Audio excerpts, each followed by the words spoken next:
to do most of the construction within your existing footprint, so there aren't any substantial environmental issues associated with this project. EPD requires a public meeting as part of that EID process. We conducted that on tax day this year. We had one person show up, a developer, and his only question was, how fast can the city get additional capacity? And we'll talk about timing of everything here in a second. I talked to EPD, the engineer helping review the EID and the DDR, since we submitted the final notes of the meeting and the EID and the DDR after the public meeting. We anticipate EPD approval of those two documents any day. The engineer said he's approved it. It's just sitting on, I think, a manager's desk. So that's forthcoming pretty quickly. As far as moving on, you'll see in the flow chart, eventually EPD, after they formally approve everything, they will start to begin the process of a final NPDES permit, and that being issued to the city where we could review that, make sure we're in agreement with everything, that it's consistent with the original waste load allocation. And after that, and concurrent with that, whenever the city's ready, the next step would be to prepare engineering drawings on how the construction of the facilities and the treatment process we've proposed, and then construction of those following design and permitting of those engineering documents.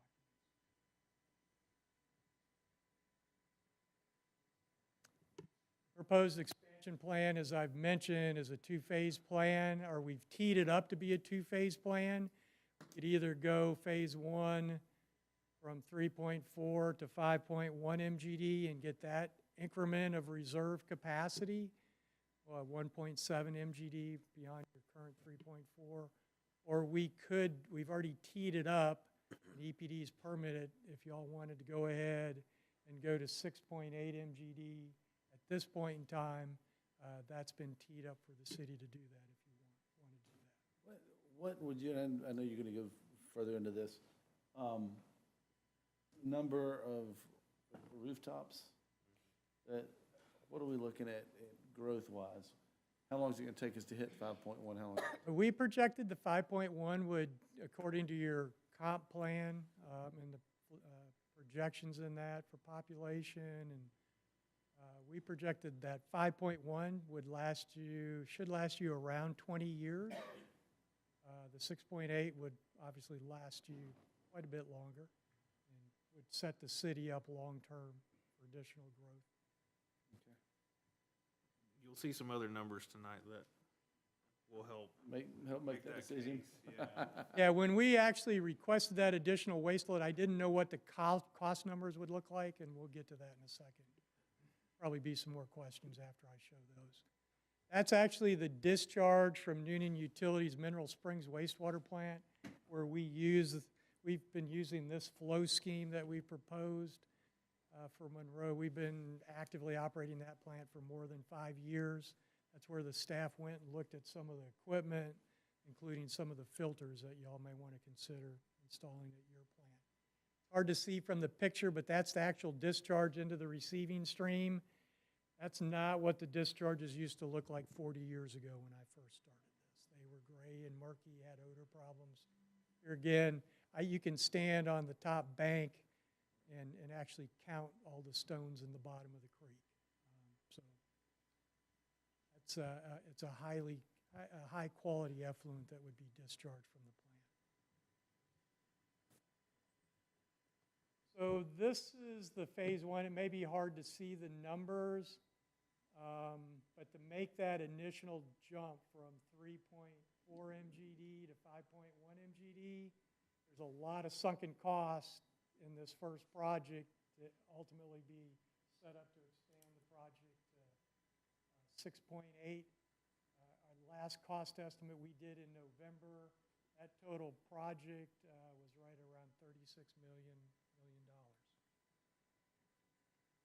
The phase two project, to get after phase one is done, or an additional phase one, the additional cost to get that extra capacity to 6.8 is $5 million.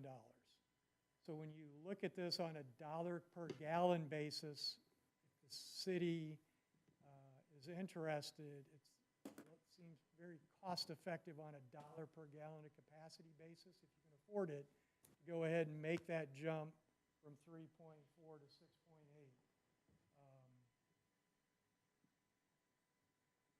That works out, if you take the $41 million divided by 3.4 MGD of additional capacity, that's $12 per gallon of capacity is your cost to construct and get that additional capacity. Everything's gotten more expensive. If you take the initial construction of your plant back in the late 80s, early 90s, it was about $2 per gallon. So it's been about a six-fold increase over the last 30 to 40 years. And unfortunately, one of the things I know Rodney's asked me about, you know, when you set up that $5 million, if that gets deferred, that cost is only going to keep going up over the years too. So I think Rodney has a concern about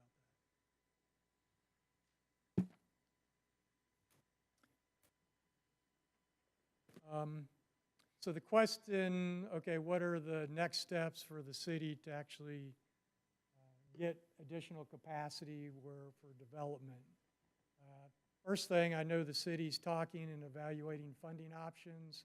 Obviously, that needs to be in place before the city would ever hire a contractor, put a contractor to work on the project. I think a question, and there are multiple options on that as far as funding. There's bond funding, there's FRS loan money.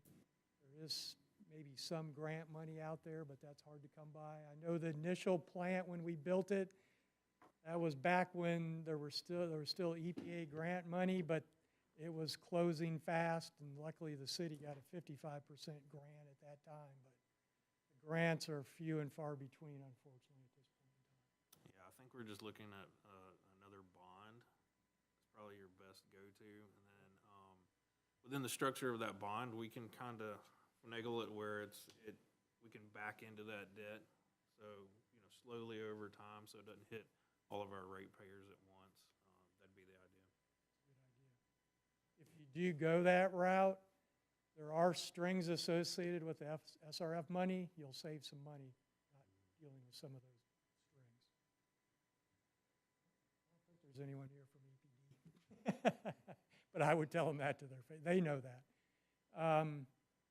So whenever the city is ready to move forward, the DDR and EID should be approved any day.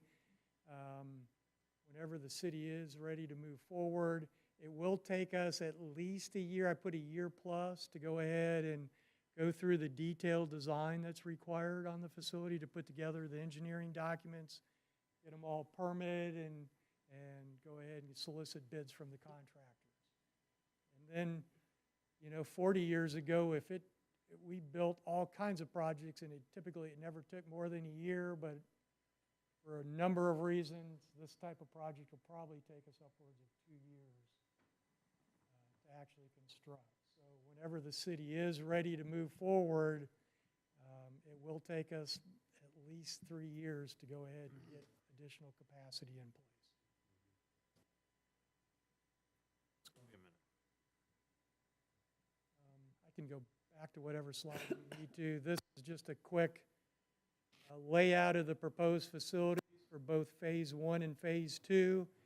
Here again, we're trying to stay within the footprint, utilize the buffers, particularly on the east and west side of the city's property where we're not getting any closer than we need to the neighbors. And so I think we've worked out an effective plan to do that. And if y'all want to get in the weeds on the design of this facility, I would love to do that. That's what I enjoy. But we have done quite a bit of process modeling, and we're not proposing anything new that we haven't used at other facilities, so I'm very comfortable that we can safely meet EPD's discharge requirements and that this facility would be a long-term asset for the city. What are the type of filters you're looking at? You said there were filters. We've got two options. I took the plant staff to see our disc-type filters where we're using a cloth media to actually filter the wastewater. I took them to a facility up in Dahlonega where they retrofitted their plant to meet tighter discharge standards than y'all have. They like that. There's some advantages to, and disadvantages to each. Those are probably the more economical filters. But I took them down to Noonan and I showed them where we installed deep bed filters, look more like a sand filter or deep bed filter like you would have at a conventional water plant, or like a pool filter. These filters are about 10 feet deep, and one of the things that it appears EPD is going to propose for all permit holders, and there's been mention of it as part of this process with y'all, is there may be total nitrogen limits. So to meet those tight total nitrogen limits, the deep bed filters, we could easily retrofit to meet those limits. Those are a little bit more costly.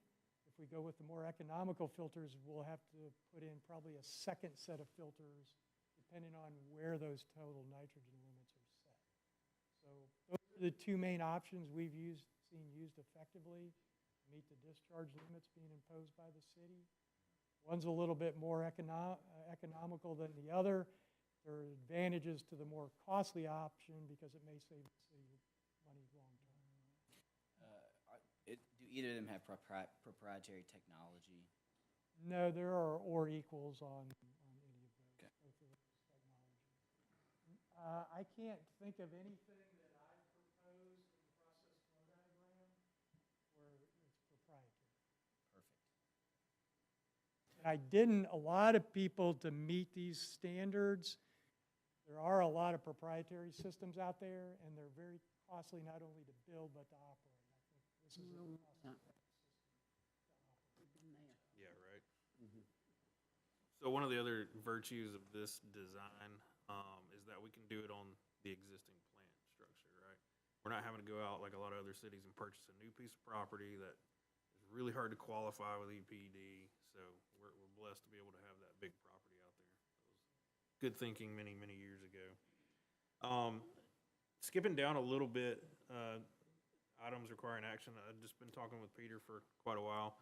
You know, he just kind of wants the comfort of being able to proceed forward. And if you guys want to give me the direction of negotiating and ironing out an agreement with him for his, like a fee proposal, so on and so forth as we move forward, I can take that back to you all for final blessing here in the future. So are y'all Absolutely. good with that? Everybody good with that? Okay.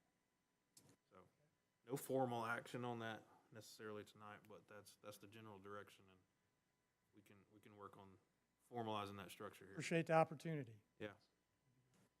I would say one thing. I think as we move forward with this, I mean, obviously we have to do it. And I think we need to look very long-term on it. I don't see why we would do the interim 5.1. Why not just go ahead to the 6.8? And the reason I say that, we don't want to be like Georgia DOT where they build something and by the time they get it finished, it's already inadequate for the traffic or whatever the situation is. I think this area is going to grow much faster than the projections that we're seeing. And if it's more cost effective, which it sounds like it is, just to go to the 6.8, I think that should be part of our plan from day one. I think on the filters, we need to go to the higher level filter. It's a huge, expensive project. Why try to cut corners and then have to pay for something twice? So do the whole thing, do it right from day one. And I am skeptical about the price because every time I hear a quote to the government, I sort of like, well, if they're telling us it's 35 million, it's probably going to be 55 million. I'm interested in seeing what kind of things really come down the pike in terms of that cost. Yeah, I think quite frankly, whether you hire us or you hire another engineer, part of our job, we did the cost estimate based on our experience and other jobs and information from suppliers. But part of our job is to go ahead and lay this out, and as we progress, as we do a 45% design submittal, whatever, 90%, as we get closer to 100, we'll continue to do price takeoffs, and we'll see where the cost is. All right. This cost estimate I've given you is plus or minus quite a bit, right? But part of my job, or our job, is to go ahead and try to lay this out on that plant site where we try to save you some money. Sure. If we go to the 6.8 and it lasts us 30-ish years or whatever it was, do we have room out there to further that? Or were we out of space when we outgrow that, or? We don't know. Oh, no, you have plenty of room. Okay. So if we had to When continue I to say add that, to it, there would keeping be, the buffers to the neighbors, because you should be a good neighbor, right? yes. But I guess you could move it up the hill a little bit there, right? well, we're planning to build a new aeration basins, which is the bulk of your biological treatment system, where we installed initial sand drying beds years and years ago, and these aren't being used. We're using mechanical dewatering now to process solids that are created. So we do have room for expansion here, and we have plenty of room for expansion of the filters. Those are some of the primary things. So remember when that initial plant site was purchased and Mr. Briscoe showed me how much property he was gonna buy? I said, there's no way you'll ever use all that property. But, no, we have room for expansion, and I think that's a good point. Even though the 6.8 would last you a long time, we, as engineers, we should try to lay that out where there will be an expansion at some point in time down the road. I mean, We're gonna have grandchildren doing this. Yeah, exactly. someone's gonna have to deal with it. What makes phase two possible? What is it that adds that next capacity, but only for 5 million? Oh, primarily, we have some additional aeration basins and additional filters. Like we're gonna have to, in the first phase, install the large piping. It doesn't make sense to go in there and hydraulically only install piping for phase one. So there's a lot of things we're gonna do that are already set up for phase two. So, really, it's just adding those additional process units, biological and the filters and some other stuff. But a lot of the infrastructure, particularly the piping and the pumps, it's all gonna be set up where we can just easily add those additional process units. I'm not sure. No, that makes, yeah, thank you. Are there any other questions for Peter? I kind of think we have the general consensus of 6.8, correct? I mean, Yeah, I think that'll be justified with the stuff we're about to present next. okay. Why don't you go home? Okay. I was gonna say one other thing, because Rodney and I had this discussion. I think it's good for y'all to target the 6.8. As we move along, we'll see where the dollars are. If we design around 6.8, if for some reason we need to back off anything, it's easy to back off at that point. Thank you, Peter. Appreciate Appreciate you you. being here. Yeah, I'll thank have you a so much good for evening. coming in. Thank You too.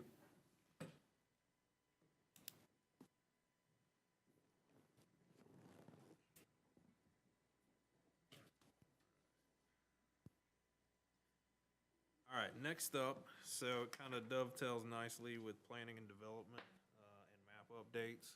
I'm gonna turn this over to Brad. He's done a lot of work to get kind of the table set for you as, you know, kind of where we've come from and under the new character-based codes, and just wanted to really kind of show off how that has come to fruition so far in a very short amount of time and kind of where we're going and could go. So I'll turn it over to Brad. Are you okay with the lights like this? No, but I think the mood's been set. We'll keep rolling.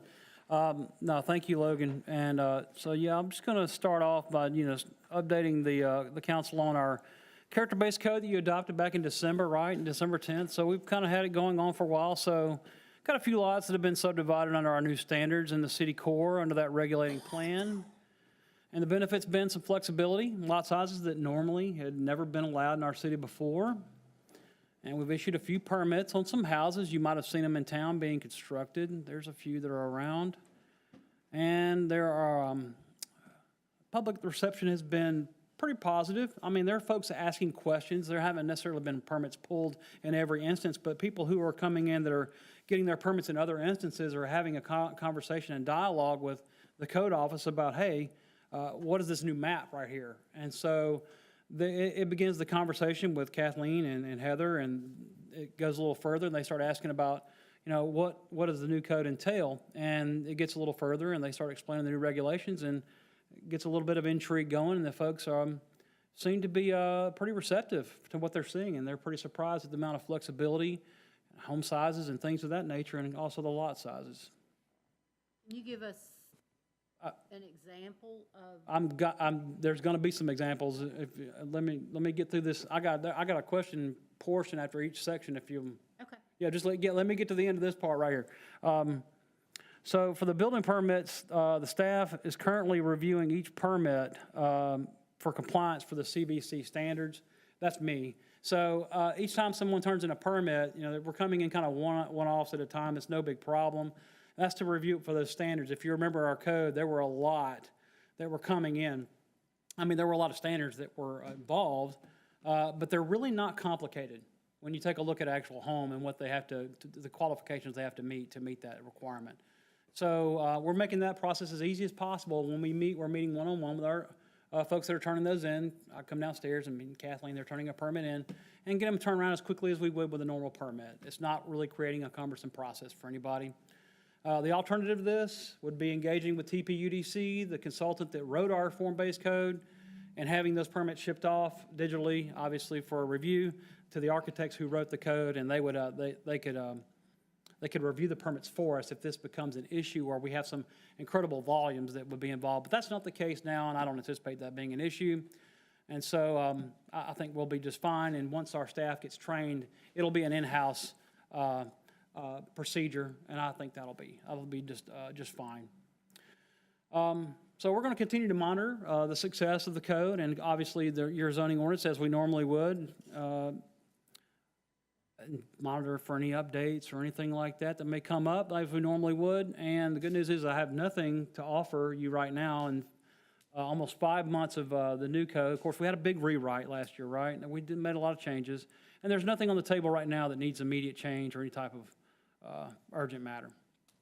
So let's look at some examples real quick. Maybe this will answer Ms. Malcolm's question here, hopefully. So let's take a look at some splits. So this was a division that was not possible before. This is a 50-foot lot on Davis Street. Some places in our infill lot, it may have been infill overlay district, it may have been allowed. And there's another location here. This definitely would not have been allowed before. These look small, but I promise you they're not. These are perfectly buildable lots. This is on the corner, I believe, of Davis and Ash. And here's one right here. This one was one of my favorites. This was working with the owner on the corner of Edwards and Ford. So there's currently, if you've driven by this property, she's currently building a house right now. And in working with her, she wanted to build her home on the far corner of her property, away from her existing home now. She owns the home on the other side of the property. And this property is currently eligible for a split under the form-based code. Well, in working with her, I encouraged her to think about the long-term vision of her property. And the good news about her property, she has a lot of space on her property. And so she set her property up to where she could come back in the future, and she has room enough to do more splits in the future under our form-based code. So she set it up in a way that any future home buyers come back, there could potentially be 2 more lots on this property. So just a little bit of long-term thinking and helping a homeowner, like, instead of her just like dropping the home in the middle of the property and us not thinking about it, it helped her a little bit, kind of see a little bit of a long-term vision, and also, you know, helping her see the benefits of our form-based code. So some of the dwellings that we've been seeing, if y'all been on, let's see, well, this is a proposed dwelling, I'll take that back. So those homes on Davis Street, they did turn in some renderings I thought were quite nice. This is a 1,000 square foot home. This would not have been allowed under your previous code. Your previous zoning ordinance would not have permitted this home. It's just a basic Craftsman style, a mixed Americana style home. and so is this one. This is also about a 1,050 square foot home. Would not have been allowed under our previous ordinance, but now is allowed under our form-based code. And so, let's see here. So the new dwellings under construction, I know there's two really good examples everyone's probably seen. Ms. Jane Sinclair, who was very vocal and was a part of a lot of our meetings where we were adopting our ordinance. You know, this is the corner of Bell Alley there and Davis Street. Her home is just over 1,000 square feet. Also a home that would not have been permitted on our previous code. And the footprint of her home looks a lot bigger than 1,000 square feet. She raised it up. It's got the proportionality that meets our ordinance, and it's just a nice looking home. I mean, it's very simple, it's not complicated, and we're not asking a lot of her to build this home. And I don't believe it was tremendously expensive for her to do this, but this meets all of the requirements of our ordinance. So to my point a while ago about staff reviewing a building permit, this is uncomplicated. Windows are square, simple door, nice little window on the side, nothing too complicated there. And there's one under construction, I believe, on Stokes right now. That'll actually be a lot bigger home. It's nice to see some new construction on Stokes. This was the home that was demoed. I believe it was a yellow and green, had green trim. It was pretty bad, had dirt floor in it. Yeah, it's gone. And so this fellow here is building a home. The driveway will go around the home, have a little possible detached garage in the back. All of it meeting on the requirements of our form-based code. He came in, loved our new form-based code, and pulled his permits right away. No problem there.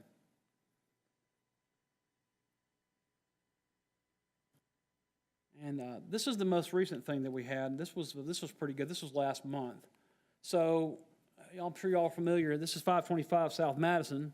So this is in the special mill district property. As you can see, this is 3 properties actually on the corner of Knight and South Madison. I'm sure y'all are familiar with this building. It was an old mill store, I believe, and it's been some other things, and it's got this fun vinyl siding on it and this weird parapet in the front. Well, HPC approved its demolition last month. It served no historical purpose. They did their research, went to the Monroe Museum, talked to Steve Brown, and there was no viable historical value in this building. So HPC approved its demolition, so it's gonna go away. Well, they're under the form-based code, and under that HPC, their rules for demolition, they had to present a plan. And their plan, they came in with HPC and proposed to come back under our form-based code. They're proposing to develop it with residential lots. And on the corner there, they're gonna bring back that edge that yellow building had there before, essentially with like a live-work 2-story building. So they're gonna come back with something that was greater than was there previously, certainly, and that would meet our ordinance. And I've been working with this owner too. In time, they'll come back with a greater plan. They'll be in front of HPC, and all of this will be handled administratively, except for the plats that council ultimately will see.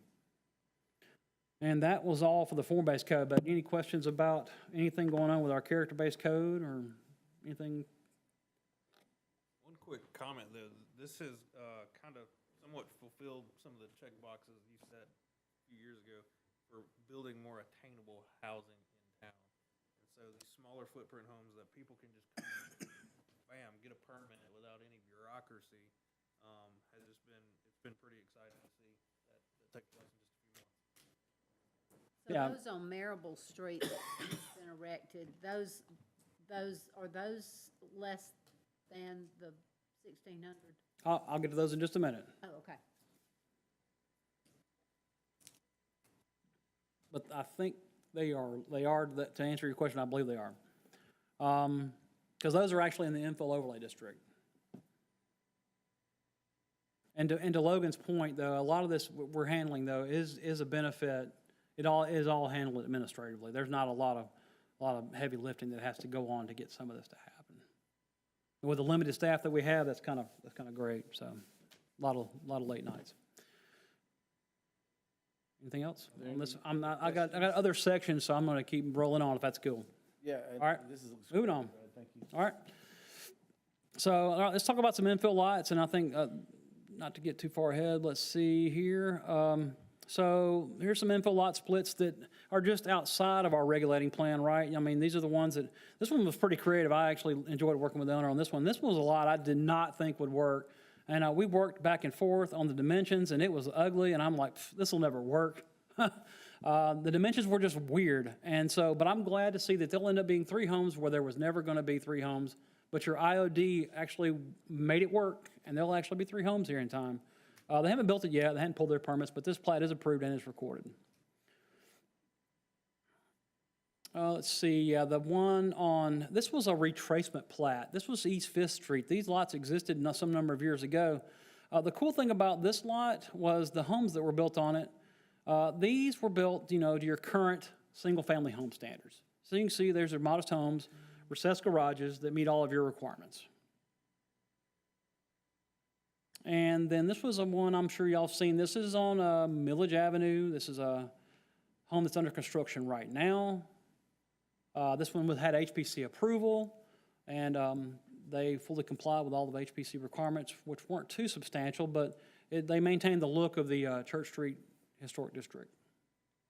And then I think to get to Ms. Malcolm's question on these, let's see, I've got some photographs of those.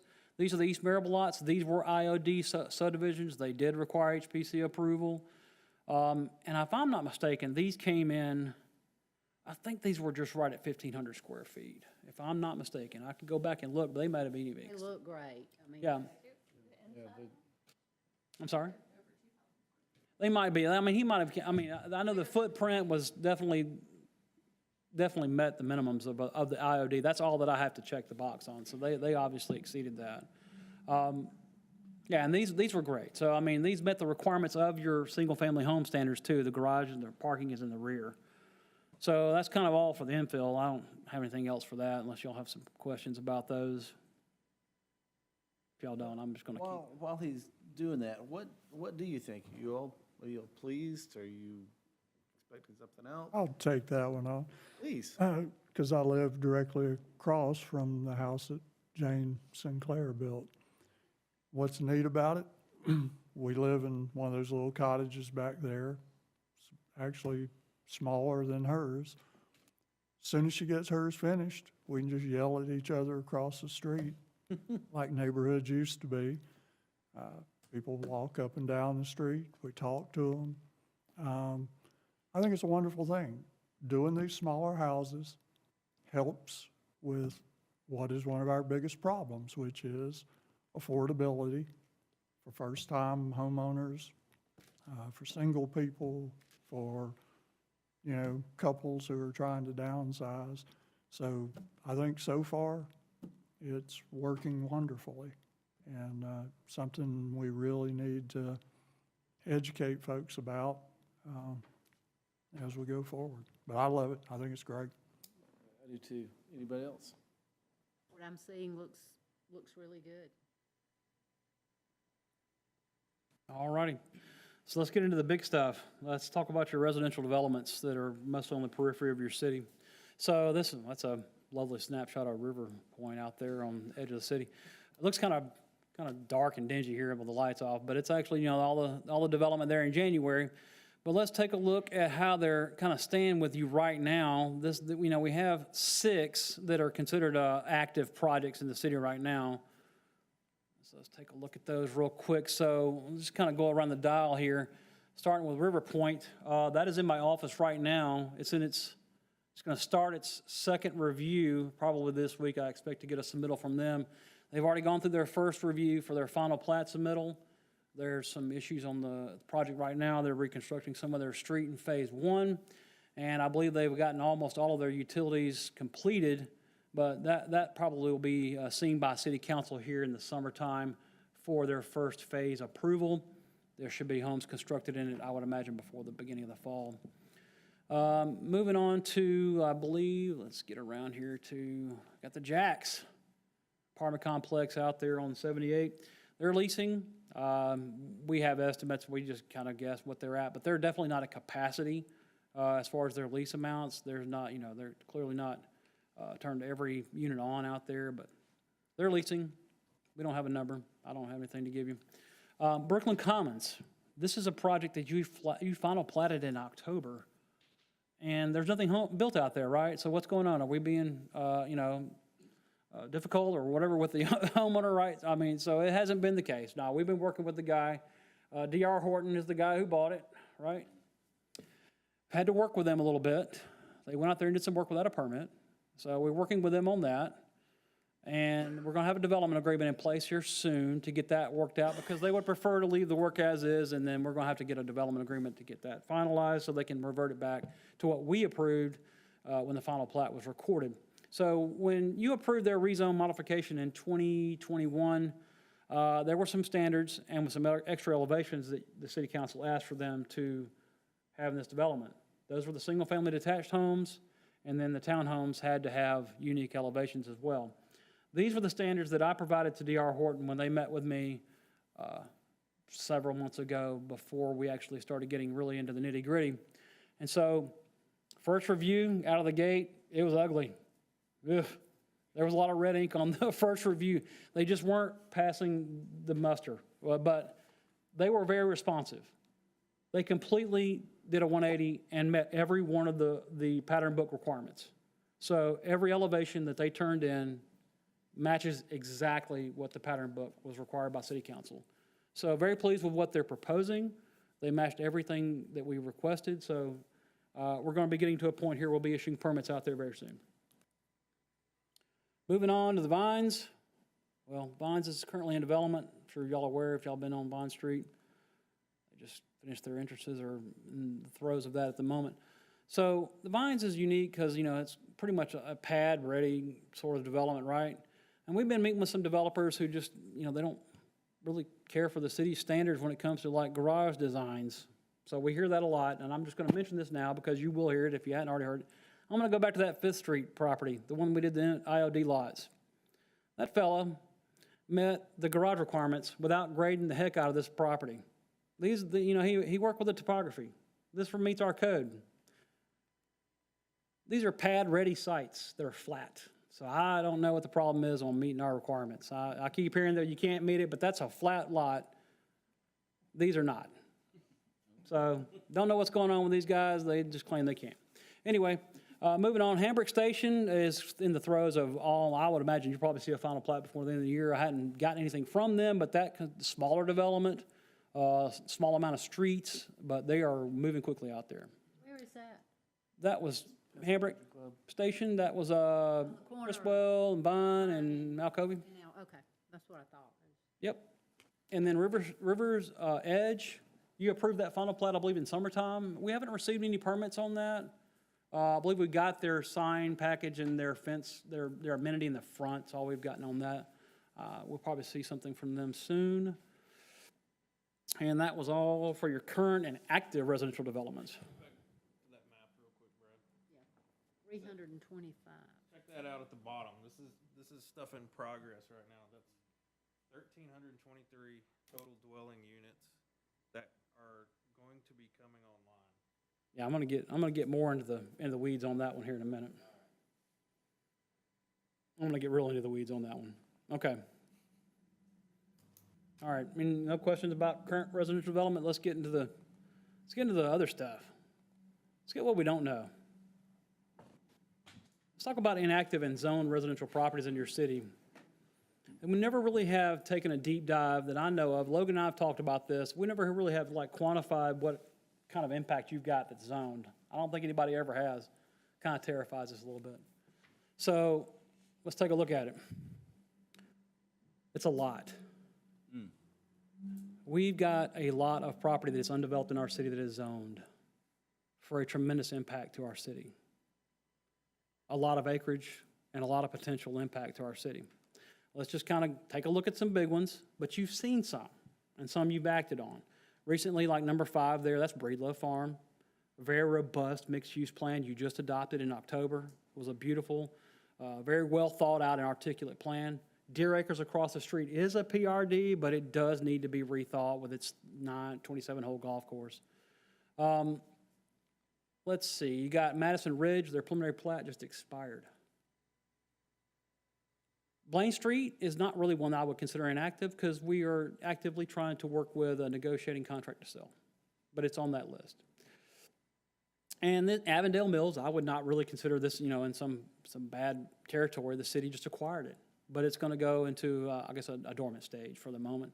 And then Veterans Walk is also on this little part of the page because its preliminary plat expired years ago and it's just inactive at the moment.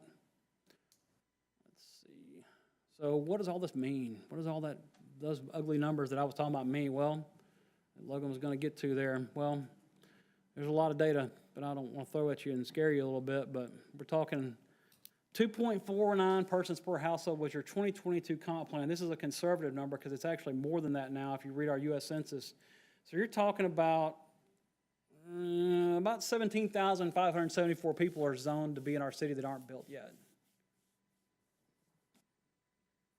Talking about a lot of folks that could be in our city if they're built and zoned right now.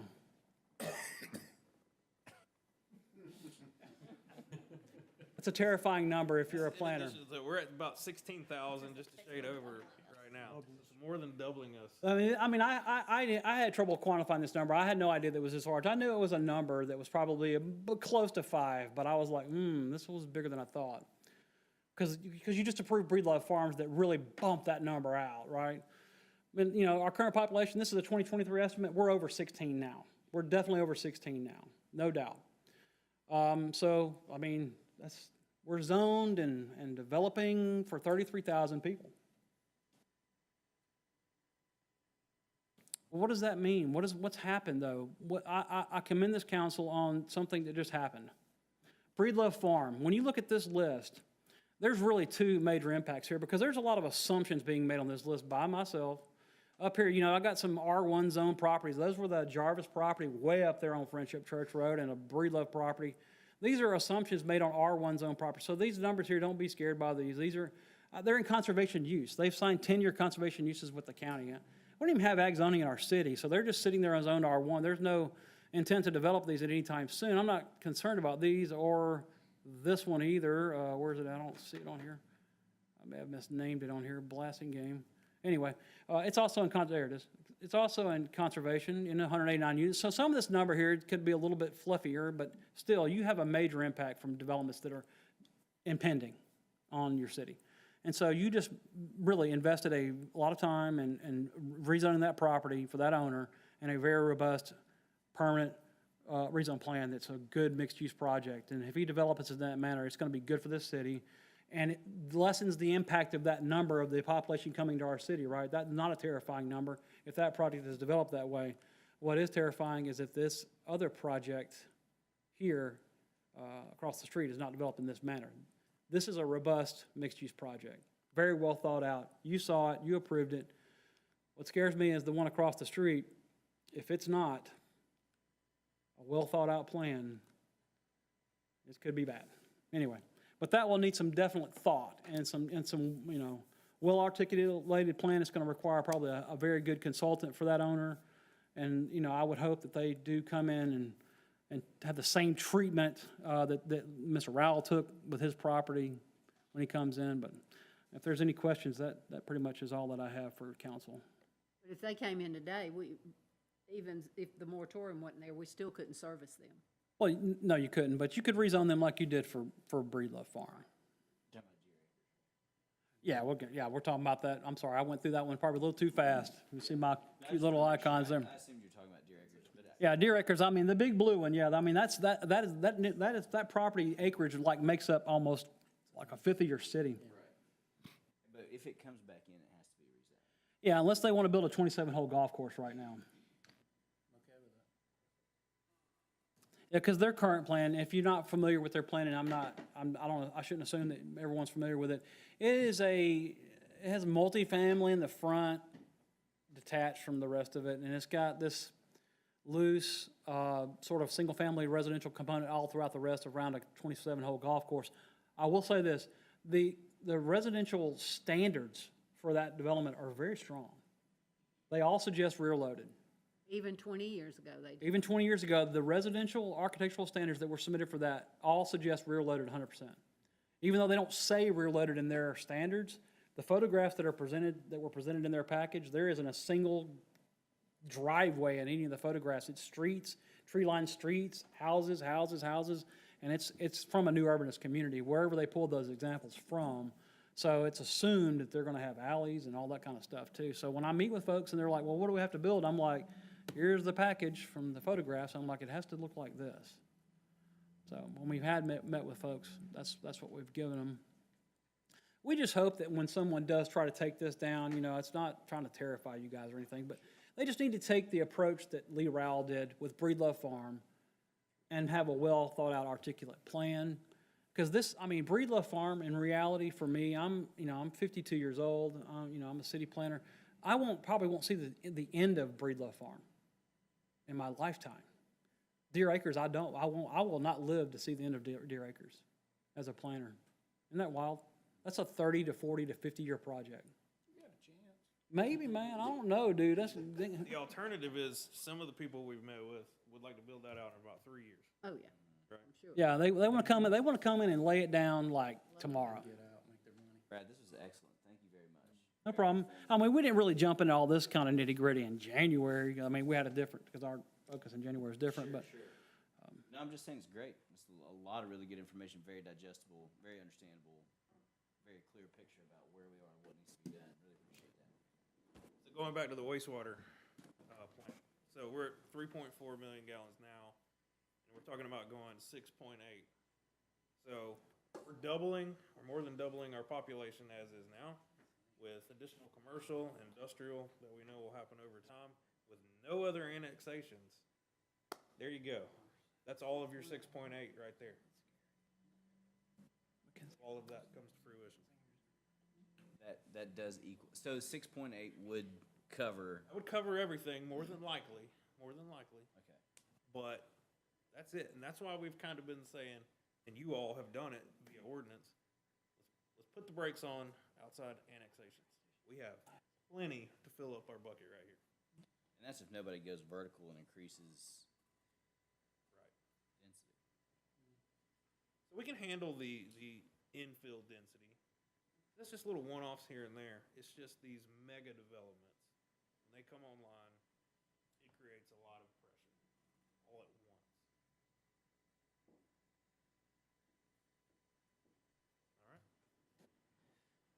All right. Does anybody need a break, or do we want to move on to? Let's go to capital projects and then we'll take a break. We're gonna hit major projects in progress. I'm gonna recap a lot of what we've been working on. And a lot of, I'm gonna let Chris Bailey drive on this. He's done a good job putting all this stuff to slides. But a lot of what we've been doing over the last, well, since I've been with the city, 10 years, is setting up, well, catching up for the growth, and then setting up for future growth, because we're all looking at the future here on the maps. Well, how do we serve all this with water, sewer, fiber, you name it, gas, electric? We have to serve it all, and so that's why we wanted to go through and just re-update you on some of these projects that have some longevity to them. Some of them, I've been working on since 2016. So we'll just take a deep dive into this. I'll let Chris kick it off. I was going to say, don't feel bad. I've seen some of it since 2005. So what I did to start this out is take the list of the 25 major priorities that we had for 2025 and kind of go through them. I left a couple out simply because Brad hit them in his presentation. And then I'm going to share this a little bit with Logan, especially on the front end.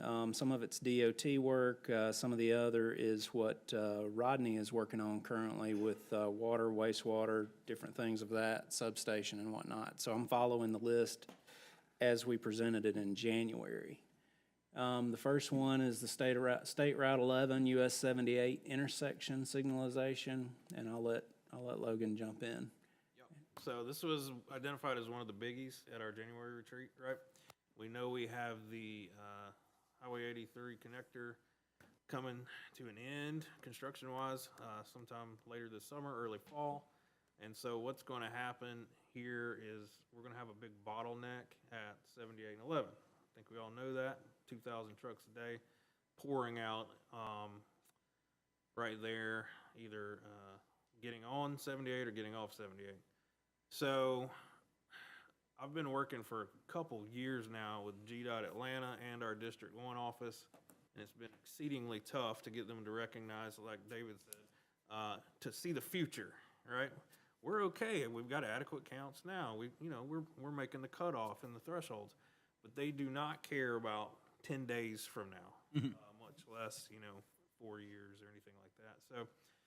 So, what we're doing is working a pretty robust signalization plan, and we'll pay for it on the front end. I have some verbal assurances anyway from GDOT that they'll pay for a lot of the materials, so I'll try to work that out. Regardless, I don't think we care who pays for it in the end, because it is desperately needed right now, especially when these trucks start to offload off of 78 and onto it. So we're going to get through that. I should have a cost estimate pretty soon for it. They hope to get the final engineering done on the 15th of this month, and then submit to GDOT District 1. We're going to have to make one small amendment right there on the Mayfield Drive area, the yellow area that's highlighted. We're going to have to extend the right turn radius onto North Broad Street just a little bit. It's a pretty minor project, all in all. They said that will help get the district's approval if we do that, so.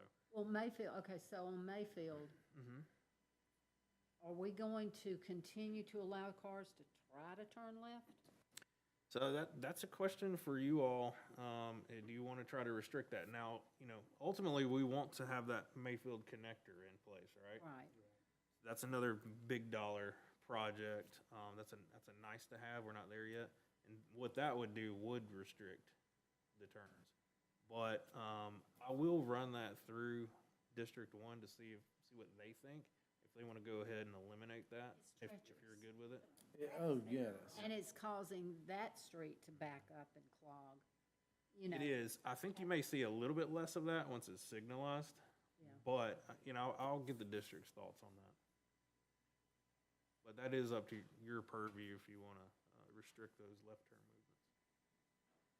movements. So, we're tracking on this as absolutely fast as we can with all the Got bureaucracy good and red attention, tape. you think now? Yeah, we do.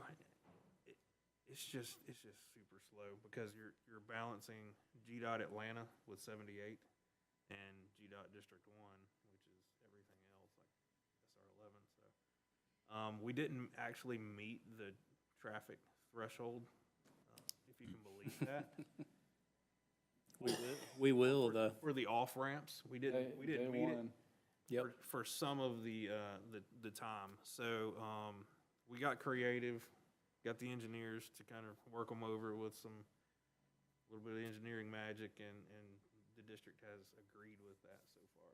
So, I don't anticipate it being a big deal. Also, at our meeting in Atlanta at the Capitol, when John and I were down there, GDOT Planning said if we encounter any problems, that they would go ahead and try to give us the fast pass and get this done.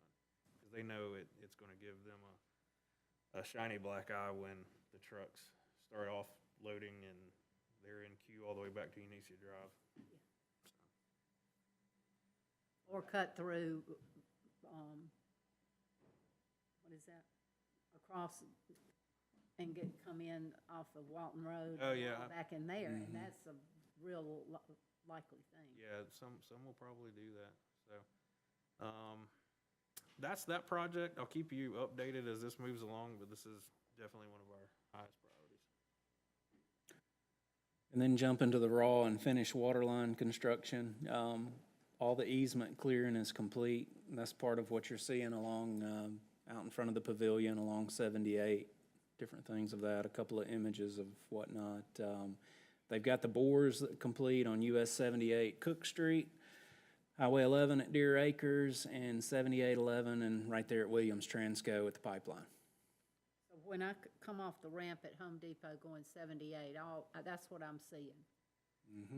Yeah, so Yes. from the river all the way Yep. back, Yeah. to the plant is what this new project is doing. A lot of people are asking over there about the pavilion. What's being built there? Get another grocery store? No, just a water line. And then the Cherry Hill water tank, and where we're sitting currently with that, that's your construction that you're seeing down East Marable. Talking with Rodney, I know that they're currently averaging about 100 feet a day because there are utilities upon utilities upon utilities under under Marable Street, getting down through there. So it's slow go, but they are making headway. That's where we'd closed off from, what was it, Midland, I believe, to North Madison. And that took a week more than what they anticipated. And then we jumped the closure from North Madison down to Turner Edwards area, or Turner Street. So they're making progress. Nice little drawing of what the tank will eventually look like. If you go by Cherry Hill, you'll see a lot of flags, whatnot, and then they're gonna put a gate entry off of Cherry Hill to access the site when they start working. I think this will be our Locations. first new tank since the sixties. Been a long time. It's awesome, man. And then the substation. Yeah, so, as you know, I've been working with MEAG for a few years now to identify a site for a new power substation, and we finally got through finding the site. MEAG negotiated acquisition of the site, and we're looking at about a 3 to 4 year build time for it. But this is imperative for all that growth and development that Brad just showed you a few minutes ago. And where is that located? That is going to be behind the pavilion, basically. You know that little stub road that currently goes by Planet Fitness? It'll be at the end of that, just to the right. Good location. Better than on top of a football field right in the middle of town. You said that's 3 to 4 years. It's about a 3 to 4 year build time. When are they gonna start? Pretty soon. Pretty soon. So they've got all the land completely done. Just waiting on the equipment to show up.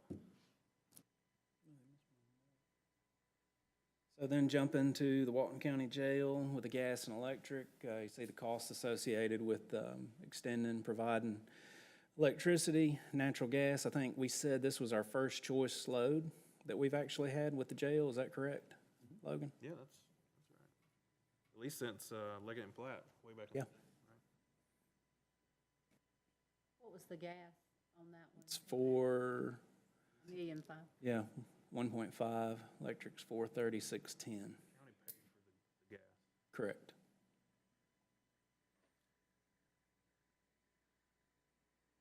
Sorry, for the MEAG power station, is that a joint? Are they doing part? They're doing it all. Yep. We pay for it And monthly and a little bit as part of our monthly bill, but it's in there. Yeah. Then there's your SR 83 connector, the bypass, which I think, from a utility standpoint, what they were waiting on for construction is essentially getting Windstream to move their infrastructure, which tends to be the case of every project we deal with here in town, is getting Windstream on the phone to actually respond and move their infrastructure.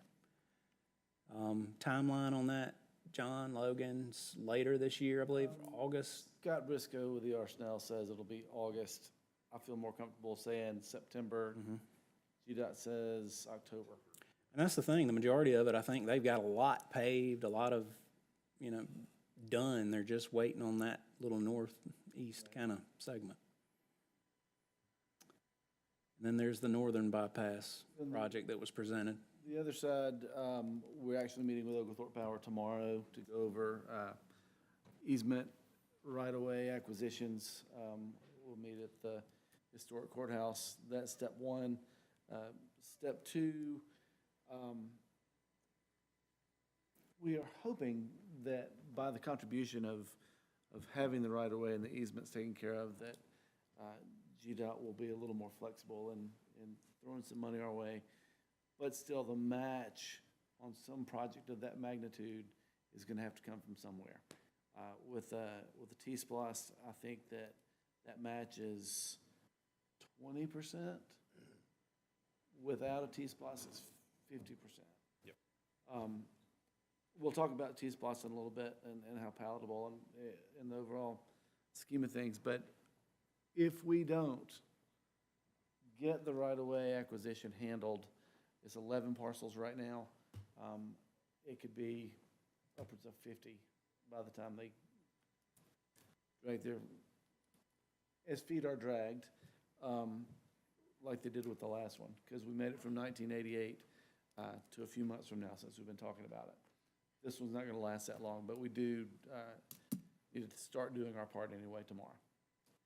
Yeah, so, and this is data that we presented GDOT at the Capitol, and it kind of blew them away. This is their own data, by the way, that apparently they don't read. So we're getting the equivalent, truck count, which I think is still a little low, of 2,304 trucks per day, or 96 every hour. Through downtown? Well, most of that's through downtown, but that's the confluence at 11 and 78. Oh. Whoa. That's Whoa. what you're seeing roll through there on 11, just above the bridge. So that's some pretty extraordinary data, and that got their attention.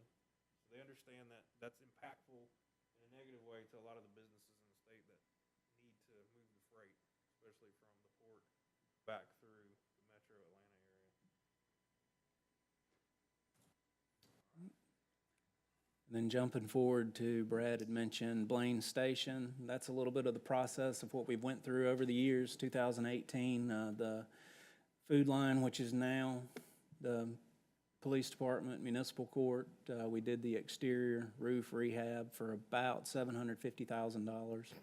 And then in November of 19, we went through the bid process. 20, we started construction. And actually, June of 21, we finished construction. Everything was signed off on. And then just prior to that, we started removing the mechanicals from what's labeled the vacant tenant space. Then we met with, we kind of had a small process go through with the Lord Ike Sargent, where we went through what we wanted our development design process to look like. And then we went through 3 different development RFQs in the process of everything, open, close. I mean, every one of them were approximately 60 to 90 days that we gave, potential developers, and we never got anything until this third one, at which point, June of this past year, we finally had a submission that we are currently evaluating, going through, working through their process. And then the next slide I've got actually shows what they presented as the layout. We're just Potentially of what it jump in could there for a second, Chris. Yeah, go for it. We purchased that at a net of $1.5 million. Present value on it is just under $7 million. But at build out, we're looking at $30 million. Correct. So, great investment by y'all. Thank you. Yeah, I should have something to you in the next few months on that, as a final purchase and sale agreement.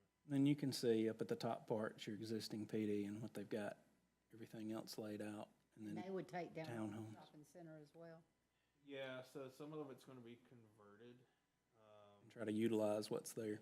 A lot of it's gonna be commercial still, on that shopping center side, 'cause that just kinda makes sense. And then it'll probably be taken down in different phases. And then the proposal, I believe, was for an underground detention and whatnot over on the townhome side on the lower end of the parking towards Spring Street.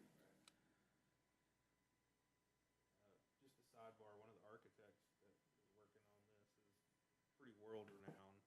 Mm. Worked at Serenbe, worked at Trilith, Edinburgh, Scotland, places like that. So it'd be nice to have a gold star here in Monroe. Then it's not a gold one, it's a yellow with a green one for the hotel. I just tried to carry that on over, make sure everybody's paying attention, a little bit awake. So hotel RFQ, this is something we've talked about for quite a while. The actual bid submissions come due next week, May 15th. I know that we have at least one submitter that will turn in a project, and hopefully 2, maybe 3. That way we have some options to pick from. But you can see the process. The original date was April 3rd. We pushed it to May 15th just because of questions and the timeline of things. So proximity to the town green, to downtown, this would be a huge change to that corridor. It also ties into a TAP grant project that comes up in the future that we'll talk about here in just a minute. That's 216 Davis, right? Mm-hmm. Okay, we purchased that for $475,000. At build out, it's estimated at $35 million. And this hotel ties to a big goal of a conference that I would love to see hosted here in Monroe in years to come, and I'll get to that in a minute. So here's the Wayne Street block parking. We are currently looking at hopeful, once everything's kind of settled, a June project start. And they're anticipating 6 to 9 months on construction with a project estimate of $847,000. That is us essentially doing the lighting in-house. We're removing, because of the cost of the streetscape, and Logan, you can jump in and correct me on any of this if I'm wrong, but the cost of the streetscape on Wayne Street is astronomical essentially to underground the electrical. Therefore, that eliminates the ability to put in the dumpster corrals there on Wayne Street simply because you don't have the overhead space to then be able to empty a commercial dumpster. But this does include the element of, it increases parking in that area by 47 spaces, I do believe. It leaves a green space that I'll show in just a second. Also fixes sidewalks, and it takes into account the stormwater element that has to be addressed. Simply because the more impervious surface you put, more water runoff you've got, and Childress Park's already taken a lot. So, and this does not take into account the elevations on the couple of images, but this is kind of a flat look at what it would look like there around the water tank. A couple of different views. Yeah, well, I mean, you know, that all sits on a hill. Pictures look flat. I was wondering, are they leveling that Yeah, they mashed it out. off? Right. So, this is the paper version. I know, I was like, where's my hills? But adds quite a bit of parking to downtown because that area, I believe there's, what's the parking now? It's 50, 60 some spaces? I've looked at it so many times, I forgot the number. Yeah, I mean, it's still a pretty expensive project, but it accomplishes a lot of goals in terms of adding parking, some enhanced sidewalk, definitely more lighting around that area. It's pretty dark at night for all the parking that goes on there. And then, of course, the stormwater element back that traverses all through there is ancient, so we're going to be upgrading some of that. It essentially gets everything done that we need to be done up front so that at some point, if we get to the streetscape plan that we have for Wayne, you would be able to come back in and put that element in without disturbing what you've already done. So one thing I hate doing is construction and then tear it all up and reconstruct it. This I had talked to you guys about a little bit this past July. Miss Malcolm, you and I have had conversations about this intersection right here below Brown Oil, where the stormwater essentially runs into that drain and it runs out one right here. Well, that part belongs to the state and trying to work with everything. And then where the sidewalks are, you can see that the street itself is actually higher than the sidewalk, so everything rushes into the cemetery. The one thing that I did want to update council on, so this is going to be part of what we talk about at the July retreat with the Stormwater Master Plan. This would be one of your capital projects, one of your first ones. And I have talked to an organization that is hoping to fundraise enough funds to actually replace all of the fence on North Madison and then on East Spring as well as we do this project, and then redo the vegetation in the cemetery as well. So that's a hopeful and a partnership that we could possibly do that with. I know that the Brown Oil site that sits here will probably have some remediation of soil once they get everything situated, soil moved, whatever it is they're planning on doing. Which is part of the reason we've held on this project, simply because we're not 100% sure what's going to happen with that site. So there we go to dig it up, construct it, and I don't want to have to come back and do it again.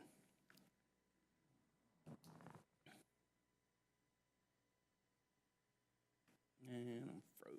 There we go. So this TAP grant is the one that is on Lumpkin, Highland, and Broad. You guys will see the bid request or bid recommendation approval from Keckenwood this coming Tuesday night. It does fit within that cost estimate, which is slightly surprising. Our portion is 20% of the project to do this. This will be, I'm gonna go ahead and tell you, this will be difficult. There's several areas here that I'll try to focus on. We just got an easement for the parking lot that Neil Jackson actually operates, I think, for the Williams estate, I believe it is, that sits there, so we can run water main off of Lumpkin into that parking lot to then feed the businesses that front face Broad Street. So it will go down that alley, essentially there. We'll replace sewer, water, stormwater, and natural gas in about a, 10, 15-foot wide, maybe at most alleyway. So that'll be a bear. Across the street from where high voltage currently sits, the parking lot there will hopefully, knock on wood, be our first dumpster corral that we actually put in and install in the city along with this project. So then it'll be streetscape down Lumpkin, that portion of Highland, and then it'll connect the downtown area to the streetscape and everything that was done on North Broad years ago. So everything will flow, everything will look great. You should see stakes and flags in place here in the next month or so as Keckenwood gets out here so that we can get the electric moved, everything done and out of the way.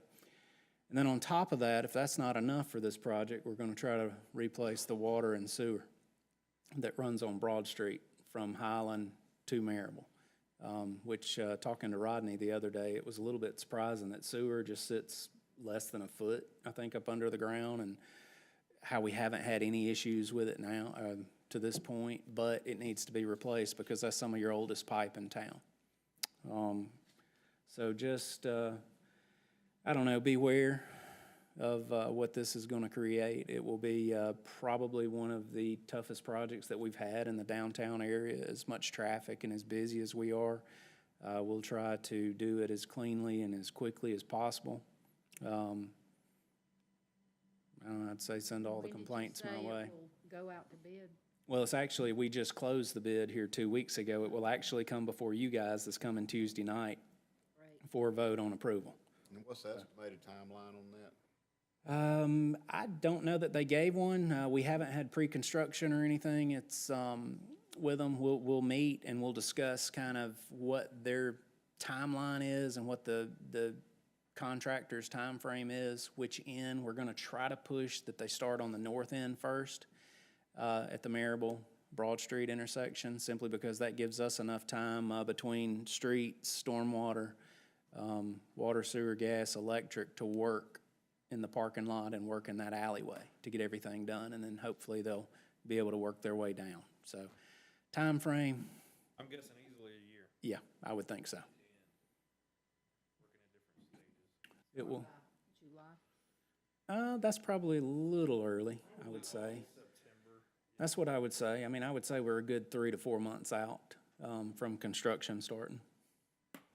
And then while we're on the topic of TAP grant, still following the 25, here's the Davis, Madison, and Mears. This was the one that I referenced, that the hotel RFQ that closes next week.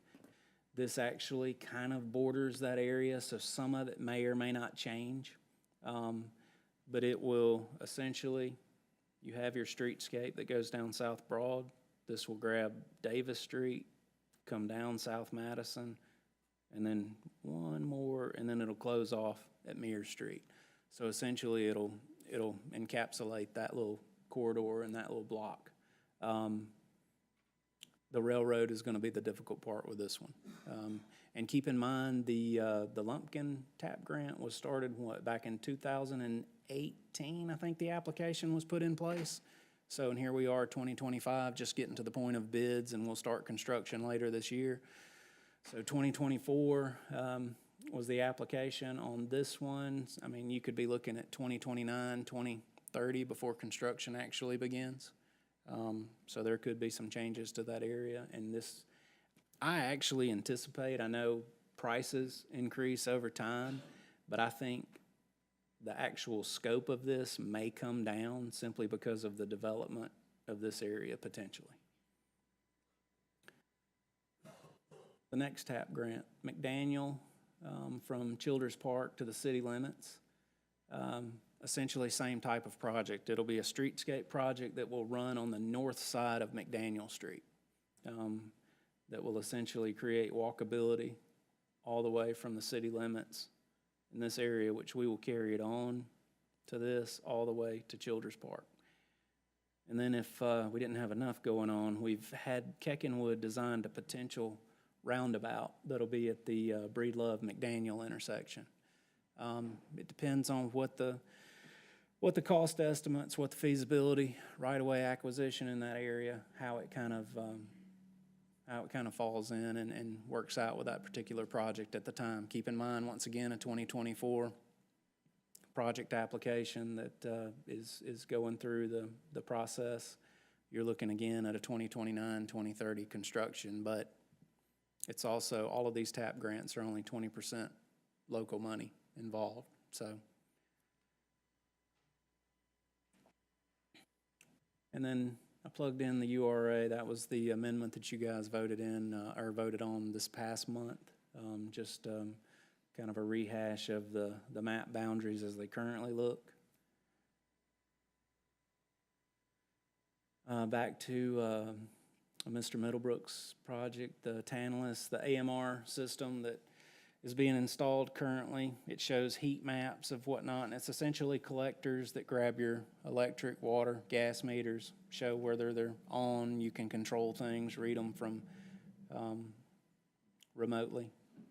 That was an image of the actual system that he looks at, the database, and then it digs in a little bit deeper so you can see which meters are reporting, which ones aren't reporting. Troubleshoot things from the office. You can probably detect leaks, stuff. I remember this years ago when we first went to our current AMR system. I remember actually writing the bid when we had the desk in the center of customer service downstairs. I think we were in the middle of, that might have been the week that we were shut down back in like 2008, 9 with snow, ice, and finished writing at about 3 in the morning. Didn't have anything else to do and couldn't sleep. So this is the that on 2008? oh gosh, College? 8, 9, something like that. Yes. Best I remember. What grade were you in? And I might have my years off. I know I started in 2005, and yeah, I was doing procurement at the time. So this is a nice system. We've talked about it for years. Mm-hmm. It's finally being implemented now. So it's nice that once it's fully stood up, we don't have to wait on those calls for outages, right? We can read them. We will get an alert to our phones or to the computer, and we know exactly where they are. Currently, we don't have that capability except where these are already stood up. So this is a nice piece of technology. Okay, I'm gonna get a little energy into the room. What was the job that I did first when I was hired here? And there's probably only one of you on council that would know that. I sold ads on the local TV channel. It was my first job. And carrying on. Livened it up, all right? Now I'm gonna turn it over to Mr. McGuire to talk about the fiber to the home project.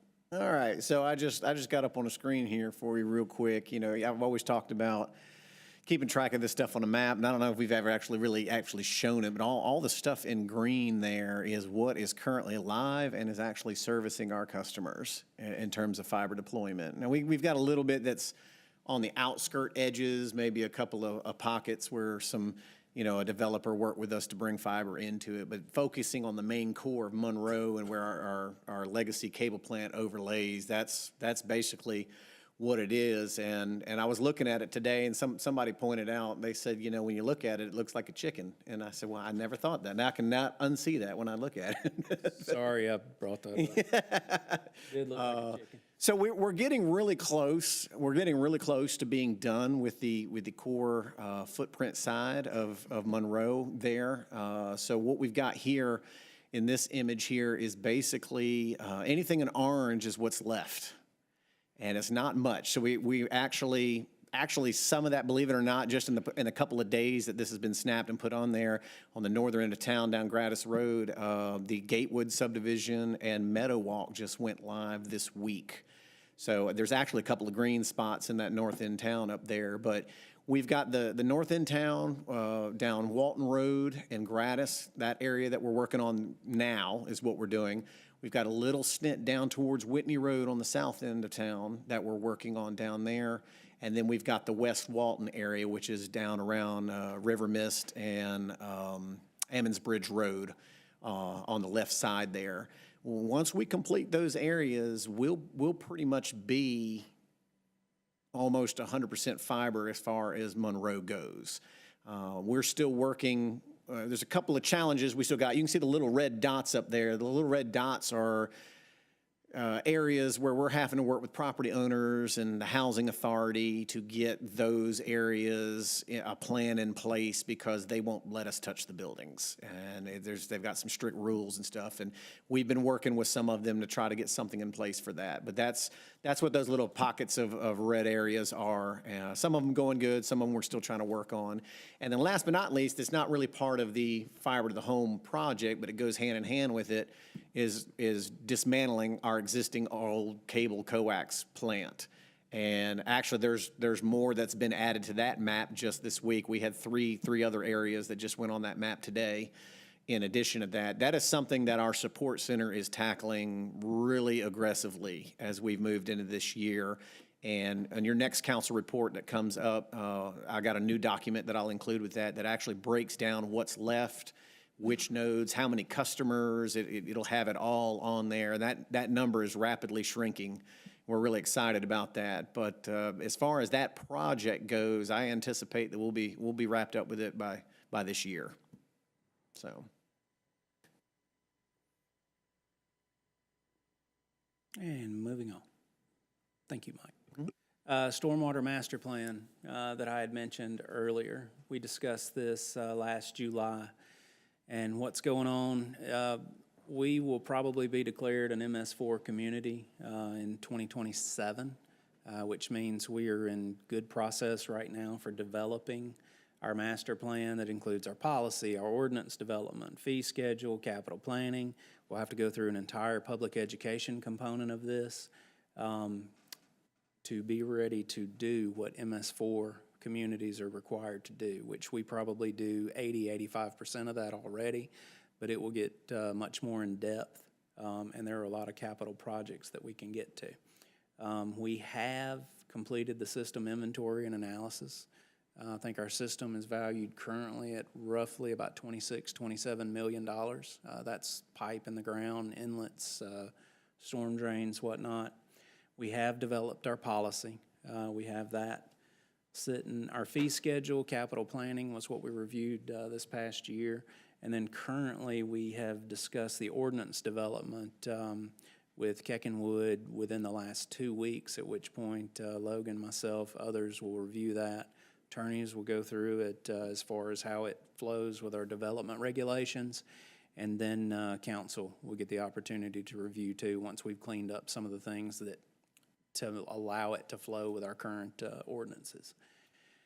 We'll take a look at it. We will do a much more in-depth look at our stormwater master plan in July at the next retreat. And then I have spoken with Keckenwood after that retreat. Keckenwood will come in what potentially should be the third week of August and do a very high-level presentation of what our entire stormwater utility department will look like and should look like from implementation phases into actuality and reality.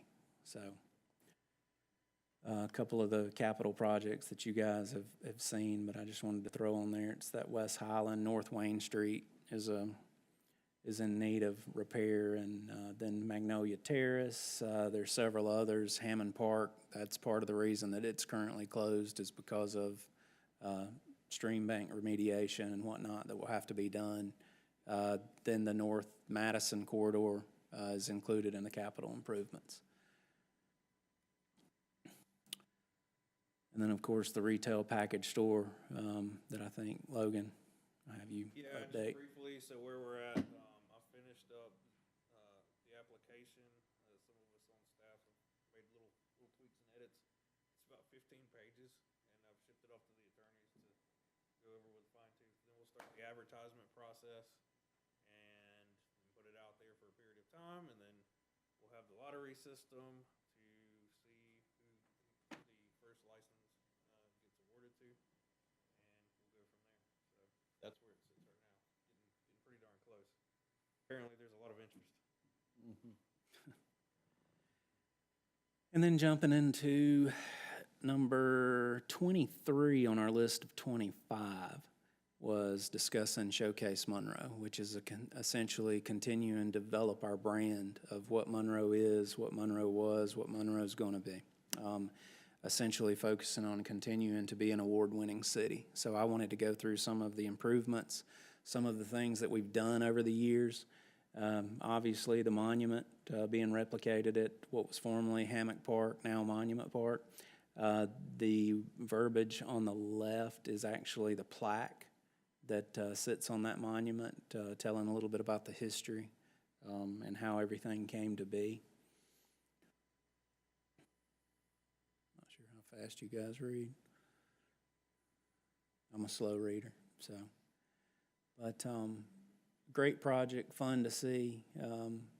Something that actually came down on the water tower when I was in middle school, I do believe. So it's kind of nice to see it in the same form, essentially, even though it's in a different spot and location. Continuing on, our Welcome Center, the museum, what's now our 1821 shop. You've obviously seen the exterior renovations to that building, something that was a long time coming. The 1821 shop that sits inside. We have actually sold $2,600 in merchandise in the first 3 months of this year. And I mean, that's Monroe shirts, that's ornaments, that's flavored popcorn and peanuts that I really, really like that are sitting in front of the little point of sale station. Puzzles, different things that we have that we plan on interchanging throughout the year. They will be specific to holidays, different things. I think I had updated you guys last month. We actually hired a second part-timer to work the museum and the Welcome Center. So we'll extend the hours during the summer. Then on Saturdays, it'll be open during the event hours and market hours in the morning and allow more people and foot traffic within. We'll also be moving our Main Street offices, which will be Sandy, Laura Beth, Audrey as a contractor, down to this location. And then we'll have an open, I guess what I would say would be a conference, small presentation event room that will be open for people to reserve, to rent, and to use on the other side of the building. And then the Evergreen Club actually celebrated their 75th anniversary this year, which I didn't know we had an Evergreen Club. And they provided several evergreens to be planted there at the front of the building with a small plaque. Mr. Bradley's wife, Carol, is part of that. So they contacted me and it worked out great. Our Seward Johnson sculptures. A breakdown of our funding, used CVB funds of $29,700. The Eulalia Group provided $57,30. We had articles written in the AJC, the Walton Tribune, Monroe Local. They have been, regardless of sometimes what social media may say, because it represents the nasty of us sometimes, very popular. I know my wife teaches at Youth Challenge Academy, which is based out of Fort Stewart, Fort Gordon, Eisenhower. I can't remember how they've done the names. They actually had a contingent come from Savannah this past Friday to visit Monroe just to see the sculptures, our downtown, because she talks about it. And the article had actually found them through the AJC. I believe the gentleman that wrote it sitting in the back of the room. So I applaud that. Nicely done, Jim.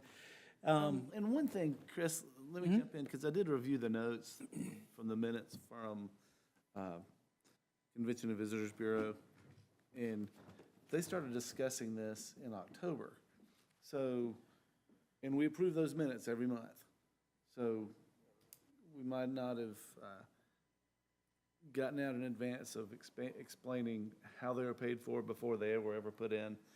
But it's kind of like they'll say, you know, there's no such thing as teaching, there's only learning. You could talk to your blue in the face, but people aren't going to hear you until they see it. And then I tried to explain to one gentleman who said, "You spent my tax dollars on that." And I said, "No, sir. This is Convention and Visitor Bureau hotel motel tax." And he said, "Well, we'll just have to agree to disagree." Well, okay. So sometimes even when you tell them exactly, they're not gonna take. They're gonna take what they want. And then we have our walk-in guide currently that notates the location of each.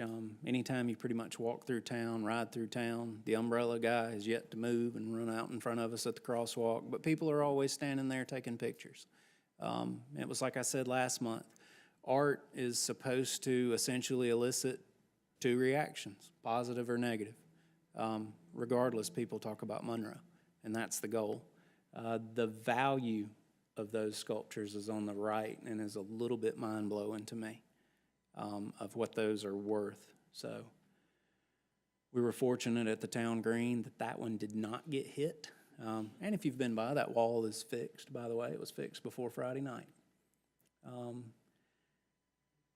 And then we've carried our branding imagery onto our garbage trucks. I know that you've seen those riding through town. I think that was something that we have gotten a lot of compliments. The University of Georgia was fairly impressed, and I told them that, you know, unfortunately I couldn't necessarily take the credit. I remember seeing it in an American Public Works magazine that another city had actually done the same thing, and I figured why couldn't we do it? So as Danny gets in garbage trucks, I put a banner on the side of it. I think it makes those guys take a little bit more pride too in the equipment, and that they're not just driving, hauling, and collecting trash. They're actually advertising, you know, the good parts of the wonderful parts of Monroe and what we're focused on being. And we've taken our murals and put them there. I think there's one that has the parks on it, and then we've got some more coming this year. And then our consistency, we'll be replacing our banners downtown that have been there for probably the better part of 3 to 4 years. These are just a few examples of what those will look like. They're actually sitting in the lobby, and we've got to do them. You know, I made sure to get the best one in there too. So. On my desk. Yeah, I know, right? But no, I'm just kidding. There's not a banner of me. I promise you, anybody watching, we did not use taxpayer dollars to put a banner of me out in the city. I funded it myself. But no, if you saw social media here recently, the University of Georgia actually did an article on the success of branding and how well it's been implemented here in Monroe. This was something, you know, we started several years back when we chose the logo that for lack of better terms, is bottle cap. And everything that you see everywhere. And we really took that and we were consistent with that message. It's carried to the town green. It's on the side of our garbage trucks. It's on our shirts, Christmas ornaments. It's on everything.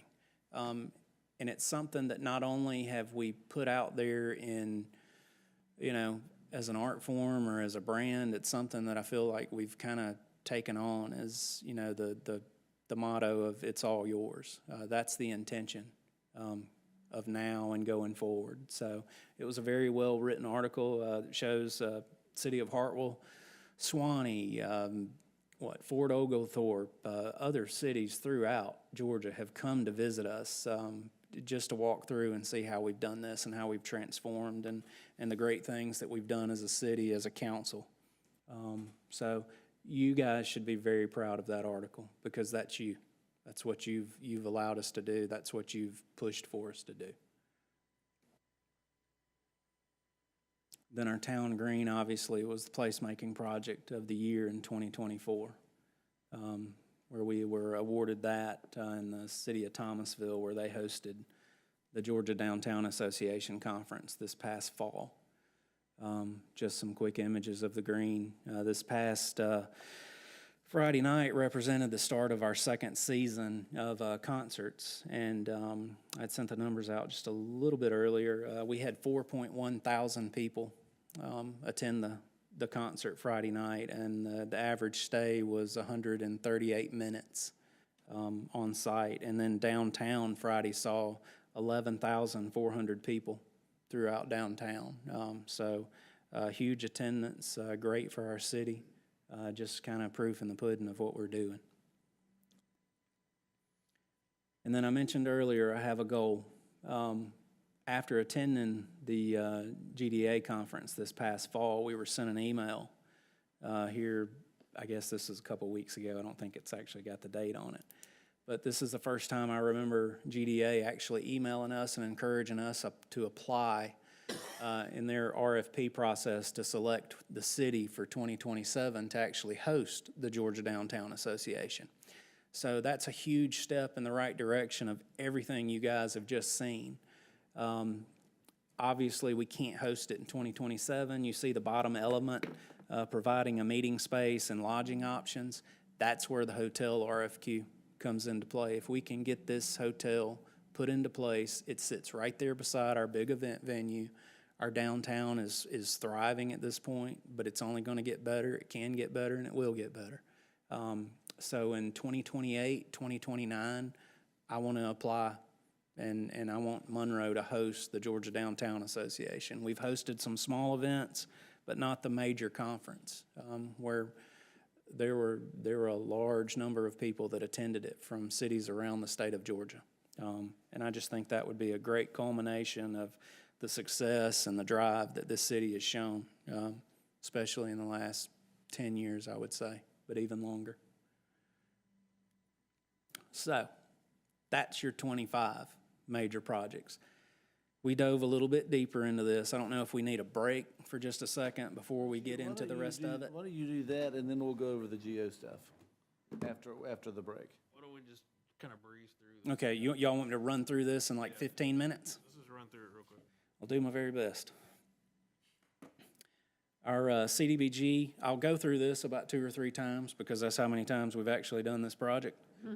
So this will take the longest portion of it. Obviously, we are close to done. We have repaved and repaved and repaved and repaved. Did not cost us any extra. Correct. It was done on the contractor, subcontractor's dime because they didn't follow directions the first time or the second time. Yes. This is a look at a potential roundabout that we've looked at Alcovey Street, Breedlove, and Shamrock going forward. Charlotte Rowell Boulevard, this is one that's coming, roundabout that has to be put in place. I didn't have the project estimate on that one. You may know off the top of your head, Logan. No, I mean, 2 years ago it was $3.2 million.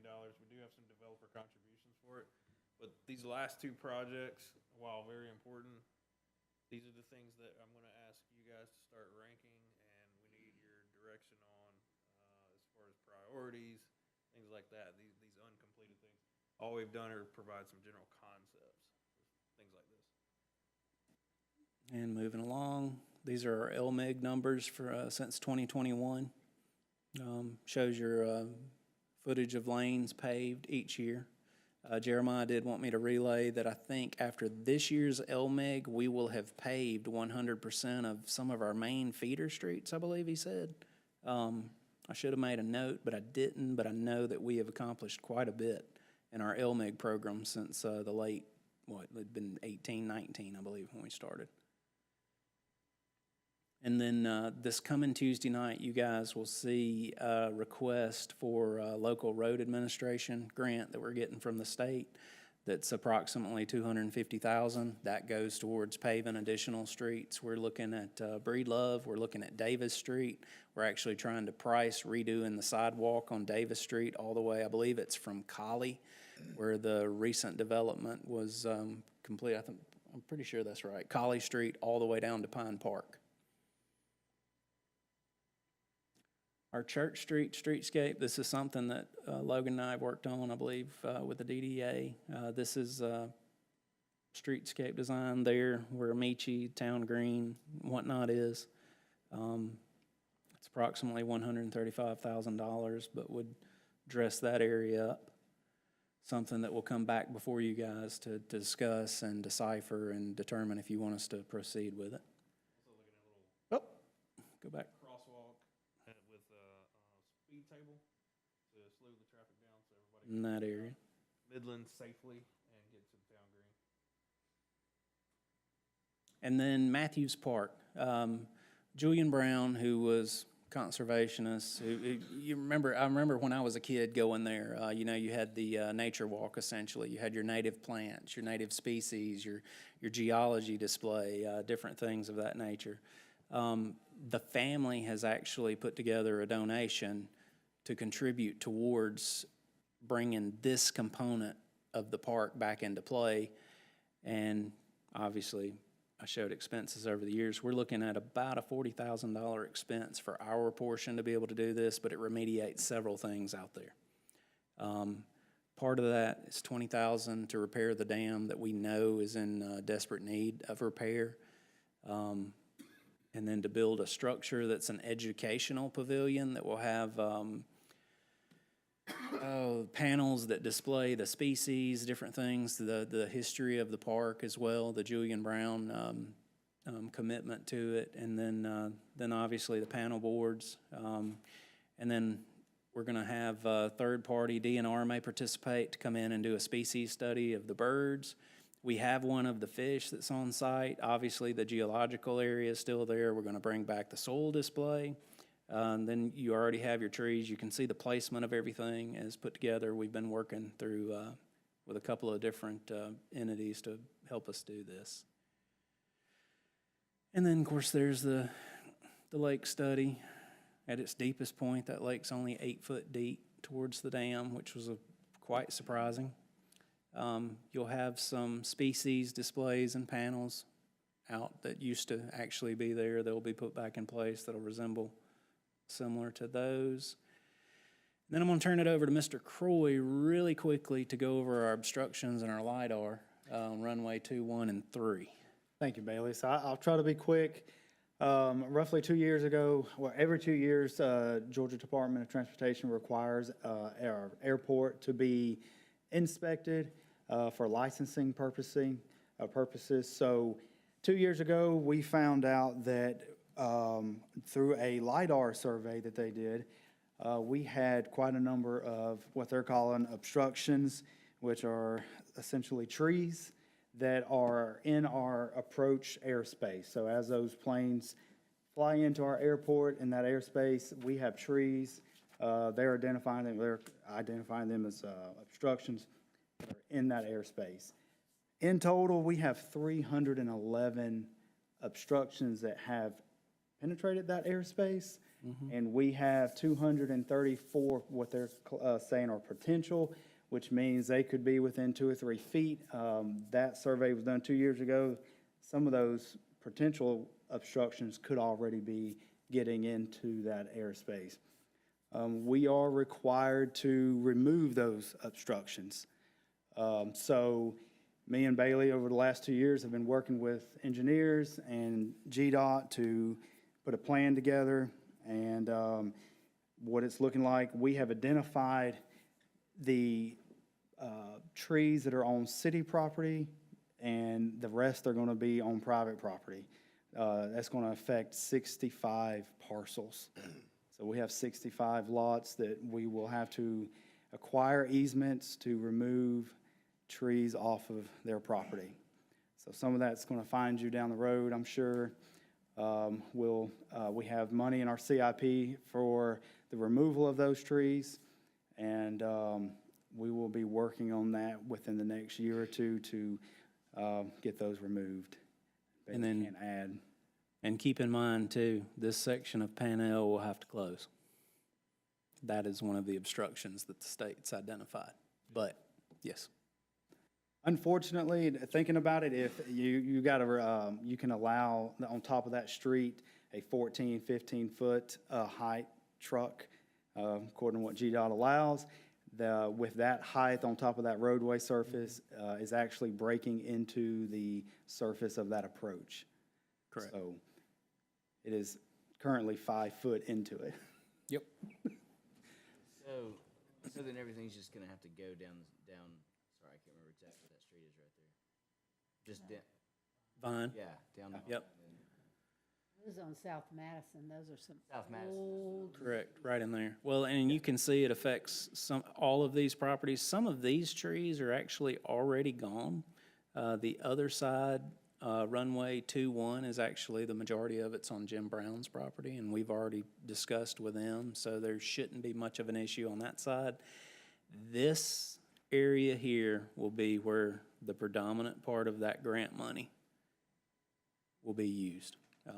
At which point, it's 486,000 minus 48,000 is our part. But it's going to be pretty, we're going to have to obtain easements, temporary easements to go on these properties and remove these trees. Hire a contractor to come in, take them down, remove them, grind them. We got to get them out of there. So we're looking at probably, 2 years before we start removing. And keep in mind, we can offer some simple landscape replacement plans for some of these properties, because there's one property that literally every tree on there is within that threshold. So we'll get there. If it makes you feel any better, every airport in the state of Georgia is dealing with this same thing, and we're not the worst. So This LiDAR survey that was done 2 years ago was the first time GDOT has done that. So that's why all of our previous inspections, we never, they never saw anything correct. on them. Does this go at an angle? So like it starts at a high angle and goes? Correct. It's considered a 20-to-1 threshold, which is a state approach. If we go to a 34-to-1 threshold, which is considered at a higher level, that's like your LPV approach, then you have more trees that fall within that threshold. Runway 3 is the only one that's eligible for that, simply because you have Georgia Power lines on runway 21, and you can only get an instrument GPS approach on that end. Why has Pinell never been a problem before? Because they've never done a LiDAR study. We have protested plenty. Yes, we have asked and Yeah. complained and all that good stuff, and it just hasn't worked. But, yeah. So essentially, all this is tied to our licensing, so, yeah. We kind of hoped that they wouldn't come back and do another LiDAR, but they're telling us that probably, we didn't see it. We just had our inspection, last month? Yeah, But March. probably in the next one, in 2 years from now, they'll do another LiDAR. So they're gonna catch it all again, and anything else that's vegetation that has grown. Correct. So, yeah, I mean, it's 65 parcels that are affected, and we're just gonna work with each one of them, with our engineers, and try to get easements and Correct. get them removed. And then a couple of years ago, 2021, if you'll remember, we brought the first roadside enhancement and beautification council project to us, where we had a $35,000 grant to redo the area there at Charlotte Rowell and North Broad, the corridor coming in. We've been approved in 2024 for $50,000 for 7811. And this will be so going east on 78, exiting off onto 11. It'll be this area, and it will simply be landscaping, and entirely grant funded.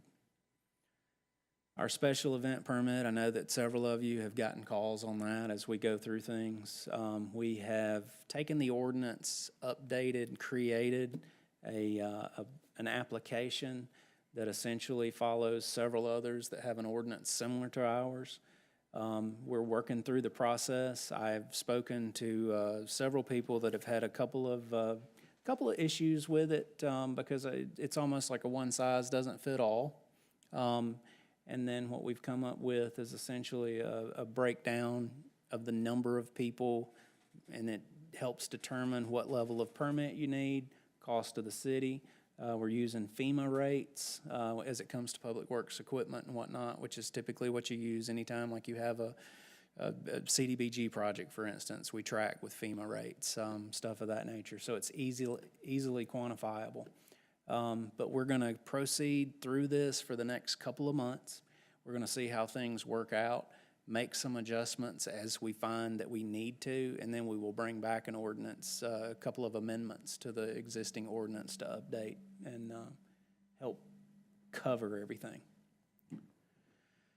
Our Georgia Outdoor Stewardship Program, obviously, we applied this past year. We only had about a 2.5, 3 week window that we were able to do it. This year, the window is August 1st through October 17th. Myself and we have engaged Hall and Associates, Marilyn Hall, who did our impact fee study, to participate and help us with this application process. We're actually attending a state workshop June 3rd. To talk to members of the DNR and kind of find out where we're at. There were a lot of cities that you wouldn't, major cities, major park systems, trailway systems that were rejected in this past year. So it's not that it's just there were higher pointed, rated applications. So what we're going to try to do is figure out where we got no's, where we lost points, and try to turn those into yeses. We've got a little bit more time to prepare to do studies of the River Park area. You can see the cost estimate, essentially, that we applied for. We tried to do all of the groundwork ourselves, either in-kind, utility, installation and whatnot, and we tried to apply simply for grant money with true park features. So we're gonna go after this once again, as we know what we're kind of chasing this time. It is. So there was about $20 million that were available for it, and 10 million of it went to DNR projects themselves. So it was interesting. Correct. Georgia Army? Too, on the park stuff, so yeah, we had a lot of in-kind leverage and self-work to be done in the future. It's gonna cost money, so gotta keep that in the back of your mind as we move forward into this next phase of discussion, all right? And two, I think that we can lessen our ask just a little bit, and I think we'll stand a better chance, because the more percentage that you provide as your in-kind process, the higher number of points you get as opposed to what you're asking for. Not many that were awarded actually asked for the full amount that weren't DNR and state projects. Georgia Army National Guard, we discussed back in 2023, because of their current location and the potential of relocating. We submitted the proposal October of '23. We actually received notification, and we have been in discussions with them since March of this year. Things are tracking in a very positive nature to relocate the National Guard Armory, at which point we would take back over the facility that exists now on Washington.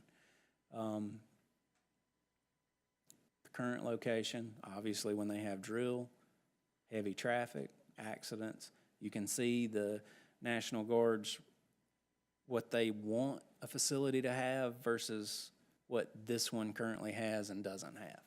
It doesn't meet very many of the elements of what they consider to be a successful and primely located National Guard. We have looked at the property that's Coker Park, amply named, obviously, a Vietnam War veteran. And then our current National Guard's named after one of the adjunct generals of the state of Georgia, Mr. Hearn. And you can see that the new site meets all of those requirements. So we've had positive, we're gonna have monthly meetings to discuss this as it goes forward. It will not be a quick process. So, But it's so much better than the alternative, which is a complete closure yes, and realignment of. which would be the option. And that's what the state would do. They want to be here. They actually want to be able to expand over the years. This is a great economic tool, whether most people realize it or not. There's a lot of those reservists that are here spending a lot of money, and it's a long-term important feature for Monroe that Chris just showed. And then I was gonna let Chief Dyke speak on, and I know he's updated you guys in the months past of our hazmat training at Gouda, and now Gwinnett County's come on board, so just a brief update on that, and I believe this is my last slide. Yeah, so thank you, Chris. You actually caught us in our bye week right now. This is an 80-hour course, so last week was their first 40-hour session, which was mainly classroom. And then this week they get a break to go back on shift. Next week they will be back at Gouda doing a lot of the hands-on, as you see here. This is just a decon line where they're demonstrating how to properly decontaminate someone that has come out of the hot zone. But last year we offered the class 2 times. We're doing this in a partnership with Walton County. This year we're doing it once right now, and we're in the process of planning on what the future holds in terms of how many times a year we're going to offer this, because the goal is to get as many of our in-county firefighters trained to the level of hazardous materials technician as possible, just because none of us have enough personnel or equipment to do it on our own. So it's a much better approach for us to kind of regionalize the county so that we have enough folks on duty at any given time between the 3 municipal departments and the county department to deploy if we had a hazardous materials incident, which they happen a little more frequently than most people would like to know. But the other side of that is when they're mitigated properly, you don't know. And so that is our goal. And based on some of the the federal cuts, this current class, I believe we've picked up 5 students from Gwinnett County because they, in the past, they had been going over to Anniston, Alabama, to the Center for Domestic Preparedness, which is currently closed. I'm not sure if that has opened back up again just due to federal cuts, but this is a great program, great opportunity for us and our neighboring departments to work well together, and it's also a great utilization of that facility at Gouda, which it would be a waste if we weren't using it for all the different things that it's capable of. Well, and the beauty of it is, what better way to respond to a safety situation than be able to deploy your own people as opposed to wait for others? So, thank you, sir. Yes, sir. Oh, yeah, I lied. Our 2024, 2025 event expenses, I just wanted to do a quick snapshot of what it costs us to do these different events. Now, keep in mind, we do have sponsorships throughout the year. That's city labor, equipment, any supplies that we have to provide for these particular events. Has tracked fairly consistent over the last several years. That was the last one. Now, you want me to fly through the CIP? Like, it's literally just a couple slides with numbers, or we can skip it? Slide through it. Excellent. So, natural gas, this is our capital projects. Keep in mind, vehicles, equipment doesn't classify itself as a capital project. That is a capital expenditure. Capital projects require multiple phases and payments of different things to actually be listed as a project. So there's a list of your natural gas, your essential budgets. You got the jail on there, which that will be reimbursed. Therefore, you don't necessarily have a budget listed. Telecom is the same. I know the AristaCore project, we've just ordered equipment and whatnot, so zero expense this year because it hasn't come in yet. Different things tied to the bond projects with the fiber expansion, fiber to the X, the home. Social Circle reimbursed us for the fiber line that we run there. Solid waste is improvements to the transfer station that are required by the EPD. We just spent $18,000 of this year's $25,000 on concrete to replace an area. You've got water, your things that we covered in the major projects earlier. Fairly self-explanatory. Electric, similar situation. Jail pole replacements. Rodney's used a lot of grant funds to do a lot of the projects that we currently have going on. You've got your AMI, AMR, system automation, your sewer projects. You've got your CDBGs tied in there, your current one that we're applying for, your rehab, your wastewater treatment plant expansion, where we're at currently. Stormwater, that'll develop into hopefully a full-fledged department in the coming years. Streets has a couple of pages because it's anything paving, our ramps, our intersections. You've got your Mayfield Drive 138 on there, your TAP projects, mid-block crossings at your crosswalks. Then we have our sidewalks that we are constantly repairing. I think we've replaced over, I believe it's 4 miles of sidewalks in the last 5 to 6 years throughout the city just with a yearly SPLOST budget. Street repairs tied in there, obviously your LMIG.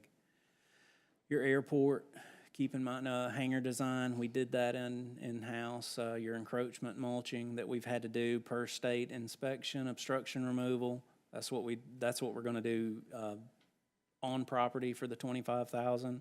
The taxiway rehab, that's grant funded. We were responsible for 5% of it. Apron paving, we've done obstruction removal. Once again, we'll be responsible for 5 to 10% of it. Central services, there's your branding side of things, server replacement, your building rehab, repair, our city hall chillers, generators, parks rehab over the last several years.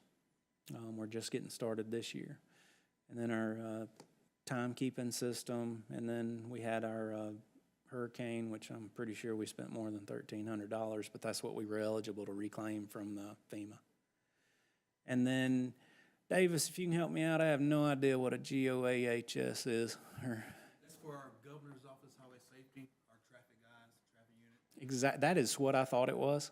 but I didn't want to say it out loud. But, so that's the one capital project outside of vehicles, stuff like that, that's not covered on grants and just actual purchases from the police department. I apologize for the time I took. There are projects, there are CIP. Any questions? That is amazing, Chris. Are there any questions or comments? Please tell me you have some. That's a lot of stuff you covered. I'll just briefly say this. It costs a lot of money to run the city of Monroe, especially in the growth environment that we've been in and we will be in, that we're setting the table for. That's why we went through all this, to let you know, kind of tell this story of where we're going, right?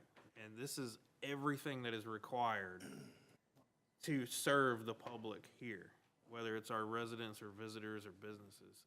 And it's just an immense undertaking that I know you all see all the time, but when you package it all together, it's like, wow, we've got a lot to do still. And that's why we'll probably go a little quicker in the second half. We'll still have some discussion now that we've put everybody to sleep. I expect full participation in the second half. But, you know, we have a lot to do. We've accomplished a lot, but we don't stop. We don't slow down. But I'm looking forward to some discussion in the next part. If it made you feel better, I gave myself a headache listening to myself, so. And I know we're gonna get into some more, stuff here, but, you know, while we got somebody writing for the paper, you know, I know people complain about taxes, but we're getting a heck of a bargain for the taxes that we collect and hopefully the T-Splosh that we can pass. Folks just don't realize how much it does cost to run a city, especially a growing city. We're not a dying city. So, you know, you guys have done a great job, staff's done a great job. You know, I just wish we could educate more people about how much it actually costs to run a city. This is great information right here. Yeah, I'd like to echo that. I really appreciate the time that staff has taken to put together all this information and get it to us. I especially having to deal with all the stuff I've dealt with in the recent past, it's good to have all this information. It's like, okay, this is where we're at, here's what's going on. And it was a great presentation. I really appreciate all the time and effort. I hope it wasn't too harsh on you, but that was great. Thank you. Anybody else? Feel the same. What we're gonna do, we're Very gonna take, informative. we're gonna take about 10 minutes, grab something to eat, do the bathroom. We have sandwiches, Cokes, waters, that kind of stuff. And then come back in as we eat. We can talk some more before we jump into our geo bond discussion. Items, yeah. Okay, but just kind of casual discussion. Do it. Yeah. Thank you. I had a boot. Just take it off and wash it.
a wedding there this weekend.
back.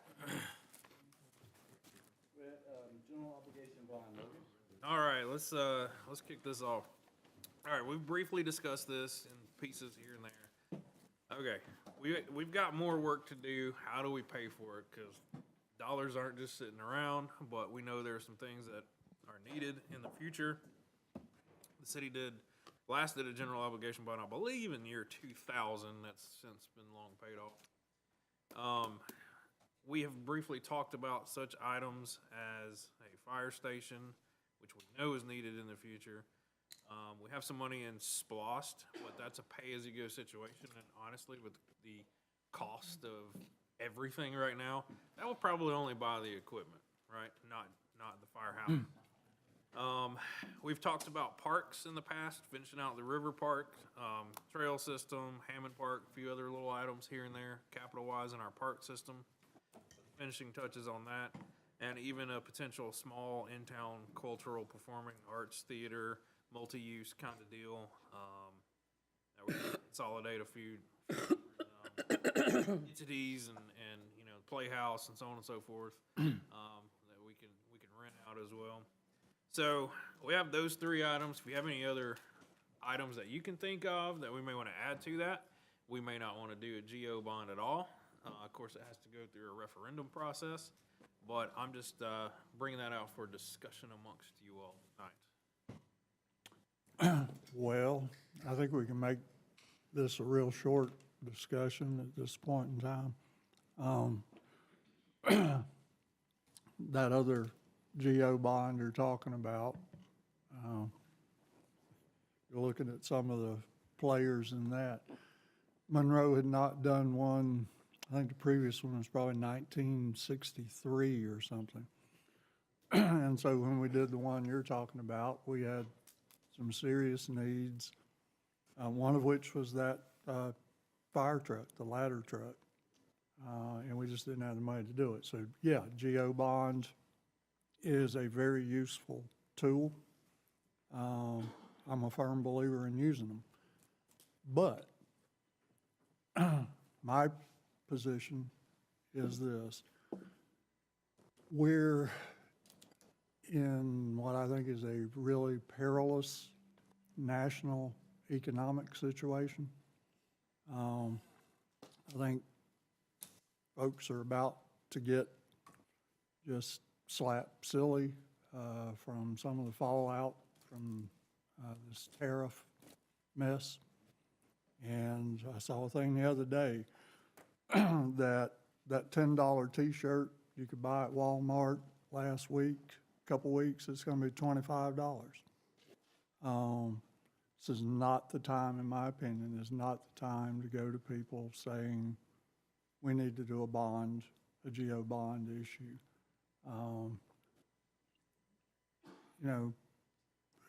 Until all that mess gets straightened out, I think folks are really going to be struggling. And I just don't see how we can say to people, make this kind of financial commitment, no matter what the needs are. I don't see it. Maybe we can have that discussion in a year, 2 years. I don't know how long this mess is going to go on. But I think it's deep. I think it's serious. And I think we're spinning our wheels to even be talking about it at this point. So I do have some concerns that we need to make hay while the sun shines. Do we tee it up and wait until the last possible second to pull the trigger on something like that? Do we find an alternative way to, let's say, redevelop Hammond? I know Chris is working on that grant for River Park, but they're all things that we need. The one that I don't know that we need, which maybe is a surprise to y'all, I don't know if we need the fire station. And I'm not saying that we don't need a fire station there. I'm saying how close is the one to the county, that the county would have to that area? That we could use our one station? Or, I don't know your thoughts on a second station down the road. Chief Dykes, I'm sure, has some input, but I do know that when it comes to developing our parks and we're still on the embarrassment side when it comes to things like closing Hammond because nobody treated it like, took any ownership of it over the last 30 years. I'm glad that we're moving along, or could be moving along with Coker. That's great.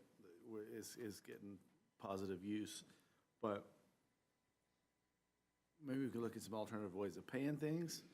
But I definitely think we need to tee something up, just if it's a GO bond, that we can say, absolutely, we're gonna put it on the agenda, or no, at the last possible second, depending on what the economy's doing. Dykes, your second station, what are your thoughts? Well, excuse me, as I've said before, I was asked to work on the initial grant for that back in 2008 by Chief Chansey, realizing that we were experiencing the projected growth that we are now seeing, we have discussed tonight. I don't know if you saw today, Covington just announced they're getting ready to they put their sign out for their third station that they're getting ready to start construction on with the same square mileage that we have. We have a responsibility to our citizens to offer the best public safety that we can. Relying on the county as a primary means is not an option. And we've identified that western side of the city is in dire need. And as we continue with the growth that we're seeing here, it's just going to be that much more difficult for our units in town, in the center of town, to reach those outskirt areas. My understanding, though, was that with that being on the SPLOST, is that even an option to not proceed with that, since that was a SPLOST-approved project? So, no, we can. There's some other alternatives. We can look at the GMA brick and mortar program as well to supplement. So that basically, that's like you're doing a lease purchase for a fire station, more or less. So, the bond just gets you there quicker. You know what I mean? You pass a bond, you got the money, you design, engineer, and you put it in place. You get there quicker. The SPLOST is a pay-go situation, so it could take a minute, But that's why I will also explore that GMA brick and mortar program. Well, obviously, you're not gonna build a fire station in 3 months or 6 months. When would you have to decide to put the bond on the ballot? No later than August, we have to turn that into elections. So, I'm for getting the fire station built, whatever we need to do, or at least get it started, acquire the land, whatever we need to do if the land's not acquired. This growth's not gonna happen overnight, but it will come, and all these buildings are not gonna get any cheaper to build. So, looking at the federal level, who knows where we're going? I was in Washington a couple of weeks ago, and, if there's all kind of situations, the tariffs may back off, they may not. Nobody knows. So, I think we need to line up for the best for our city, and do it as cheap as we can. But I don't want to see us wait too long to where the station's going to cost 2 times more than we thought it was going to cost. Well, I agree with everything you're saying, but just the practical reality of it. The county is going to increase its millage rate on folks. Folks are gonna have to continue to pay a whopping amount of taxes, for the school tax.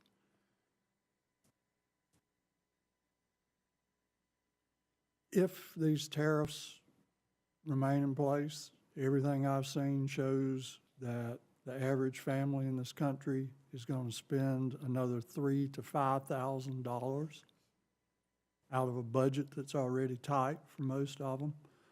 You tell me what citizen is going to vote to impose even more on themselves. I just, as a practical matter, I don't see it happen. And I couldn't in good conscience, until this national mess gets straightened out, I just couldn't in good conscience present that to people. Well, David, I think the other part is, well, two parts, really. If you put it on the ballot, the voters decide. I mean, so you may think, okay, this is great, this could happen, or this could happen. The economy could be tearing it up, and the voters feel comfortable, and the county doesn't raise its millage, and they go for it. Or things could go sideways, and then they vote against it. I'm very much in favor of putting it in the hands of the voters. The other, hang on one sec, Julie. The other thing, I really do think that we need to look at how we're gonna do things like redeveloping Hammond. There's a lot of property over there that a developer could pay for us to do the redevelopment portion. So I don't even know if that's something that you would leave on the bond, but it's something. Anyway, go ahead. I think that, to comment on the tariffs, that's gonna be a wait and see thing. We all don't know exactly what's gonna happen with that. We just kinda have to wait and see. You know, there's a lot of our citizens that are struggling to make ends meet. We've gone up on the property taxes last year. We've increased the utility rates. I think to ask them for more money is gonna be a really tough sell. And I think if you put a cultural arts center out there is what you wanna sell to them, people are gonna say no. They're gonna be more likely to vote on a fire department. And like you said, we have an obligation to our citizens to provide them with public safety. And with more growth becomes more difficulty the to amount of reach those fires already all zoned around the people. city That are coming. in a Right. timely manner. I'll say this, from staff's perspective, we have such a tight timeline to squeeze this in. I would rather take a wait and see. Let's wait another year and see what happens. Yeah. We still have a lot of wood to chop, right? Oh, yeah. You know, It's been tough to get it even done. we've got the property identified that we already own, by the way. Okay. But we do need to start kind of site planning conceptually, see what it'll be, because we really don't know what it's gonna cost. So, And then, you know, you've got your next item down here, the T-Splost yeah, discussion. yeah. So to put a bond on the ballot and for T-Splost to be on there, you're asking people to vote for a whole lot. I think probably you're right. Getting it all put together may not even get us on the ballot in time for November. It'd be rushing it. And I'm in agreement with that, but we're always gonna be facing more taxes. I don't see the county rolling back much. You know, the state's doing a pretty good job. I don't know what the federal's gonna do. I mean, I think we're always gonna be facing more tax situation. I mean, everything's growing in this county. It's gonna cost more money to do things.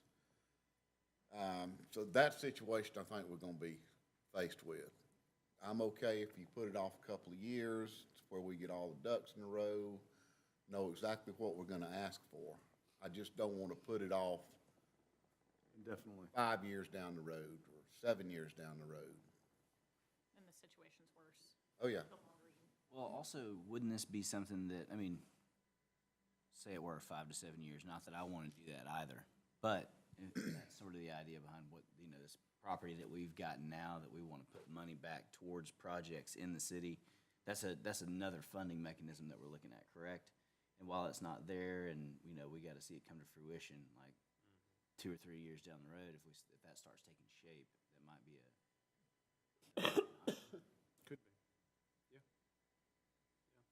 I just think it's, I think we need to go in with this with an intent on doing some of these things, or all of these things, whatever it may be.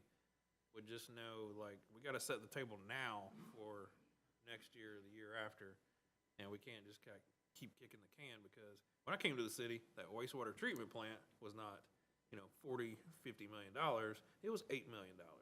And we thought it was too expensive back then, So here we are. So I just don't want to let things spin out of control, especially with all that growth that Brad did a good job of scaring us on. That's coming, so. What you're saying by setting the table, though, is planning all those type of things, right? Which we can allocate funds for. Yeah, I mean, We have a savings account set aside that we could designate X number of dollars over, that we generate over the, yeah, the SPOS, right? So for fire station, we're just talking about fire station. We can use the SPOS to count towards that conceptual design and engineering work. Okay. We can go ahead and start with that. Have it ready. I think with that, we should initiate that. Because we have sat here probably the last 4 years and had this discussion.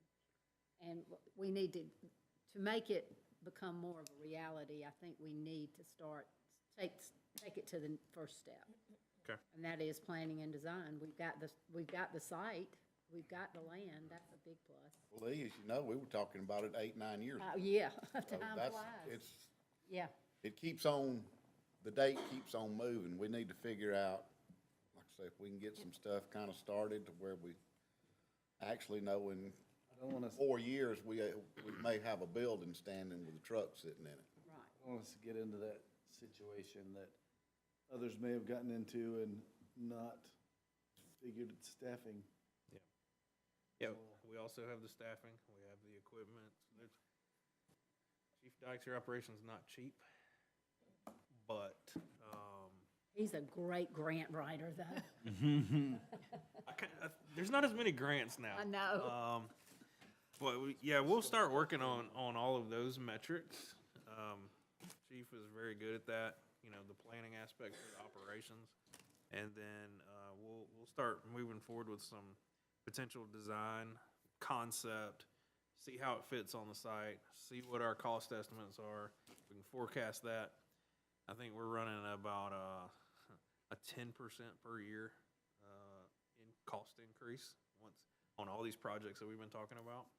That's what we've been seeing. So we can at least start setting that table, if that makes sense. It's a long-term project that we're gonna start planning. It is. I mean, honestly, we're how many years behind on it? You already said you've been talking 8. about it forever, but in ISO reality, we're probably, Well, I mean, it was identified, like I said, in 2008, that was something that we need to look at. So realistically, we're going to be at 20 years before it would ever realistically be turnkey, I would say, from the time that it was really seriously discussed as a need. And then we'll start looking, not the doom and gloom, but with what Brad put up there, that was over double our current population. So when that one gets done, then the next step is to start looking at what the other side of the city, the industrial side, is going to bring into the future and the future needs there, because. And that industrial component's big. Yeah, so solving, I mean, this will solve one issue, but it doesn't complete the entirety of what the city is going to need into the future. all right. So unless anybody has any more comments on that, we can keep moving on. Any other issues? All right. Check on that. T-Splost, we put that on here because, not because we're trying to bring it up, but because the county has brought it up as potential project for this year. Although they have not yet re-engaged us for a meeting on it. I think they've just been in the throes of their budget process, which I'm sure is pretty difficult this year. But T-Splost, I think as the mayor has said before, is imperative to get some of these big things done. When dollars simply just don't go as far as they used to when it comes to repaving. You heard that at the January trip from Jeremiah. What we need, like $9 million to actually be adequately funded to repave what we have. We need major funding leverage, as GDOT has told us, down at the Capitol, that we need that to, move forward big projects, joint projects, like the northern arc of the bypass, and anything else that may touch state routes. We need leverage, or we're gonna get left in the dust. I'm telling you, they told us this. T-Splosh communities, counties, and cities get first preference for projects now. If you don't have a T-Splosh, they say that means that your citizens don't care enough, and we're probably gonna overlook you a little bit. That's their words. Right, and as a matter of fact, I don't think Janine wanted to have the meeting, but Bruce Williamson, Bill Cowser, Tim Fleming, Ray Martinez were all in there pushing. I mean, so that was almost our entire delegation. It's great. And of course, all those folks are moving along as well. But Logan gave a great presentation, and Janine's ears perked up a little bit when he was talking. But again, there's the match of with or without a T-Splosh, and if we were going to get on their agenda, if we don't do something. Well, if we're gonna float any other type of tax, we have got to put some money forth to educate, thoroughly educate the public as best we can. And certainly still, you're gonna get pushback. But we've got to put the money behind a campaign fund to do our best, to try to explain the need.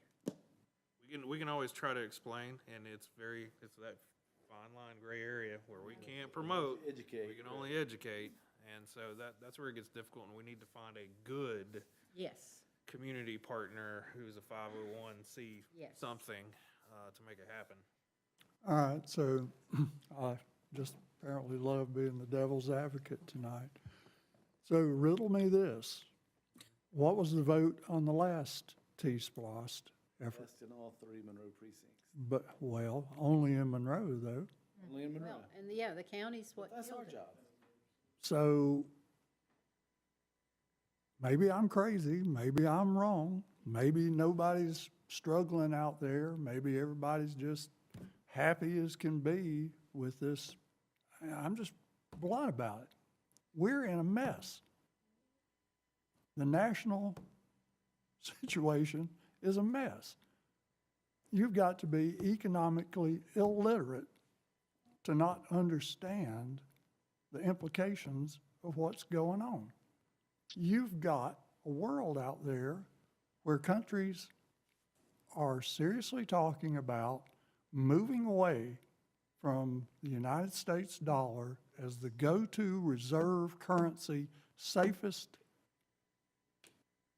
currency in the world, moving on to something else. Now, I'm not saying that's going to happen, but until all of that gets leveled out, who's going to vote to impose yet another tax on top of themselves when, has anybody in here had a food bill come down lately? I haven't seen it happen. You got any 50 cent a dozen eggs anywhere? I haven't seen any. But considering as much tourism as we're bringing in, and, that's one of the fairest taxes. Oh, I Let agree these with people that are that. coming- I'm just saying timing is important. And this is the other thing, okay? How many times, I think each time it gets voted down, the chances of it ever passing become less and less. Folks just get in the habit of, they keep bringing it up. We're tired of hearing about it. We're not gonna do it. I mean, I'm not think- saying it's gonna pass. I would be remiss. oh, I know. Bring I this just think the time is wrong. I just think, And David, we may not have a choice anyway. This is the county. It's up to the chairman and oh, I understand that. commission. But were they to put one forth, would you support it being on the ballot? Would you be against it, saying, look, our folks are taxed too much? That's a discussion we're gonna have to have. It's not Well, we do it I or just not. go on the record right now, considering the economic mess that we're in, until some of that levels out, I would be opposed to it. I just think the time is wrong. I cannot in good conscience go say to people, hey, you know, you're struggling, struggle some more. You're not struggling enough. I just don't, I echo what David said, everything he said. Times are hard for people. And I have a full-time job, and it's hard. It's hard for everybody. And that would be a very hard sell. Very hard. Well, I just need some of these informal answers to go back when the county does call for that meeting and deliver Monroe's flavor to them. What does that do? I just don't know exactly what that, so if we say we don't like it, So what does that mean? If they're not getting enough buy-in from the cities, maybe they shelve it for another year or two. Maybe. I can't guarantee it. But maybe. Now, on the flip side, if they do proceed, so this is where, you know, Vegas odds start coming in. If they proceed and it does happen to pass, and we have not entered into an IGA, we've lost our chance. So then, okay, so that's where the rubber meets the road. So we would, if we said no, then we don't enter into the IGA. Right, and now, as a governing body, we do not come out in favor or opposed to it. No marketing, it is simply education. That being said, you probably think the voters would vote it down, or you may think they would vote it up. Well, I know Monroe voted for it. How far off was the county from passing? They lost in the neighborhood of 45 to 55. It was not tremendous losses in any of the other precincts, but it was all losses. It's pretty hard to make up, especially, I think David's logic is sound. I mean, I think times are hard on people, and I think that you gotta think about your timing, and I think that that's the hardest part about it, is like, maybe the county is going for it. The county's also raising taxes and doing all sorts of stuff. You know, it just doesn't sound good, it doesn't feel good for us to come after one more thing. And I think that that's the issue. Do we need it? Absolutely. But occasionally you gotta look around and say, you know what? We can't, you know, I don't think you're gonna go for it, and I understand why, and we'll try again next year. Also, we're just talking about next year. Well, right? Well, no, because if they do the SPLOST, we can't do our own SPLOST, only the county can. T-SPLOST, I mean. No. Has to be controlled at the county level. But if the county decides to put it out there, I'm in favor of us. Yeah, the IGA. That's the I'm question. definitely in favor of that. If we say, no, we're not gonna be on the IGA, and it does pass, and then we don't get any money. I think that's what I'm trying to understand, is the timing of the piece, right? Is there gonna be a discussion, and it's like, no, we don't wanna do it, but if we say that, then they're like, well, you can't be on the IGA. I think it's we want to do it because it benefits us. But, hey, guys, probably bad timing. Yeah, there you go. So, okay, great. I mean, that's the conversation I'd love to have. Hey, of course we need it, but can we hold off a year? I think what they're going through budget-wise at the moment, I think they may see that this is not gonna be one to put on the ballot this year. Well, we gotta have something to take back to them, and so I appreciate the conversation on this. I think we're tracking in the right way. After we have another one. Paid by people who travel through here, or, I mean, it's a sales tax, right? It's a penny. Yeah, I mean, you're paying it somewhere else. So it's not just You're on the paying it property all tax. around us. You're paying it every time you buy something here. Right. We went, 2022 from 1.2 million visitors to 2023 with 2.1 million visitors. So it's a lot of pennies. But again, if they don't call for it, this whole conversation is moot. It's just, The understanding Yeah, with. the we just need your general direction and thoughts, and I think I got it from everybody. I'll keep you posted as these move forward. Okay. All right, let's move into the general taxes, tax legislation discussion. House Bill 746 was sent to the governor. That's that local legislation, remember, that Representative Williamson dropped on us. So it's sent to the governor on April 7th. It will automatically pass on May 17th if the governor has not yet signed. He has not yet, as of yesterday anyway. Once enacted, there will be a referendum on the November ballot for the citizens to vote yes or no, very similar to House Bill 581. If it passes, this is the weird provision of 746. If it passes in 2026, we will have to go back to using the 2024 tax digest as the new baseline for assessments.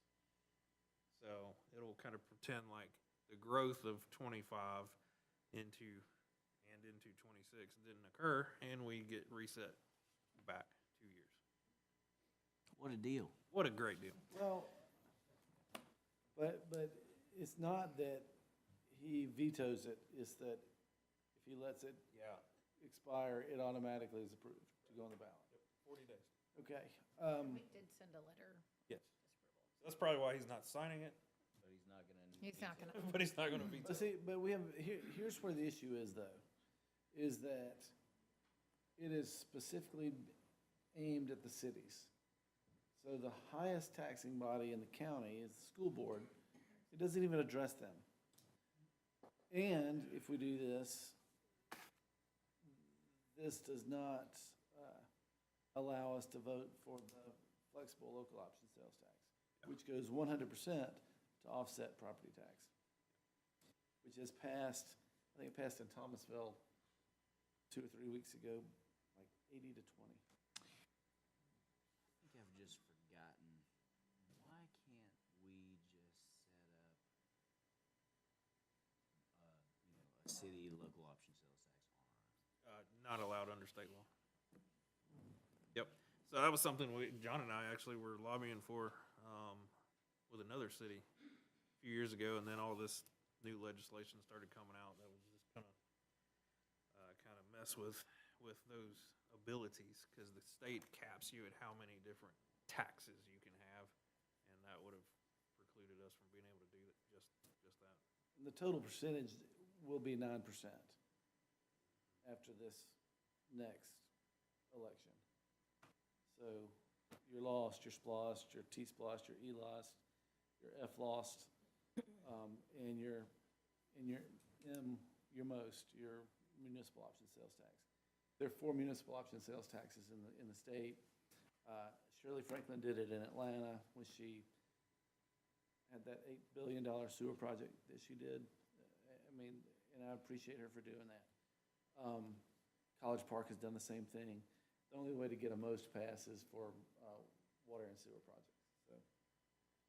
And through the legislative process at the state. Yep.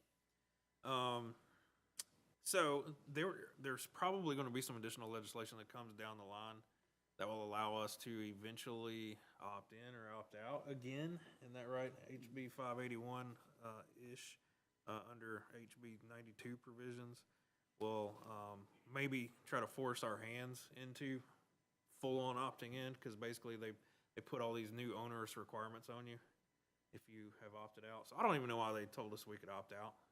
Just tell us what to do anyway.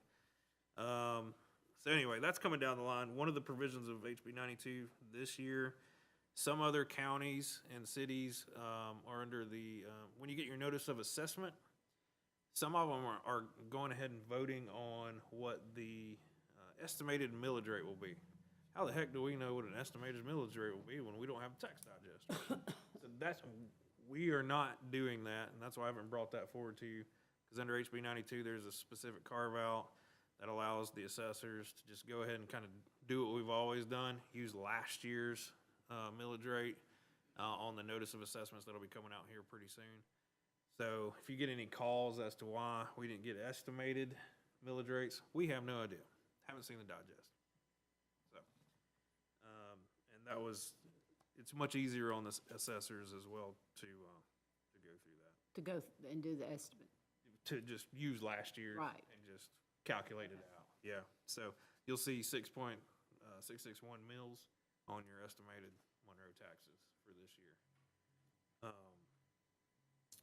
And as far as the outlook on the tax digest, according to them, they're just now kind of getting through all the processes, finalizing all those appeals that came through. We're looking at a pretty flat digest. We're not looking at a lot of growth, whether real or inflationary. It's pretty flat, according to Tommy Knight over there. So we don't get that actual digest until sometime in June, usually very late June. So I'll keep you posted on that. And then from there, we have to make pretty rapid decision on millage rate. So we'll have a lot of discussion over the summer.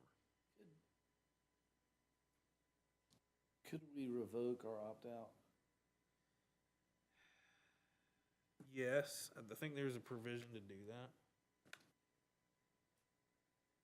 Would that preclude? No, because the local legislation now controls.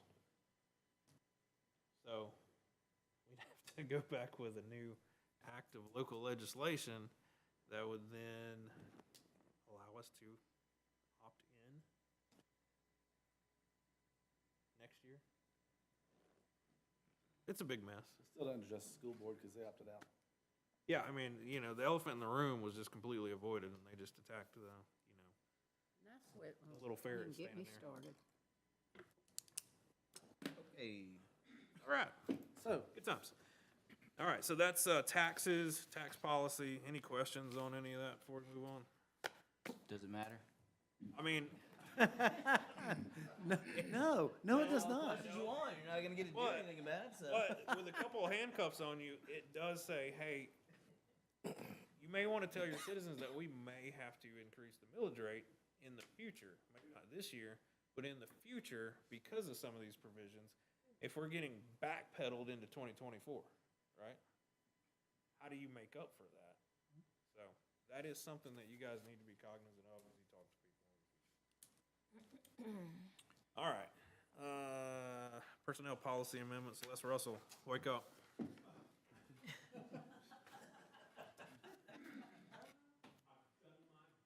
Stay awake. I even stayed awake through Chris.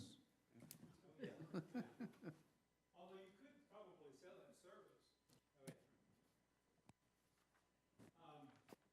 This is going to be real simple. If we'll just take one passage into the center there.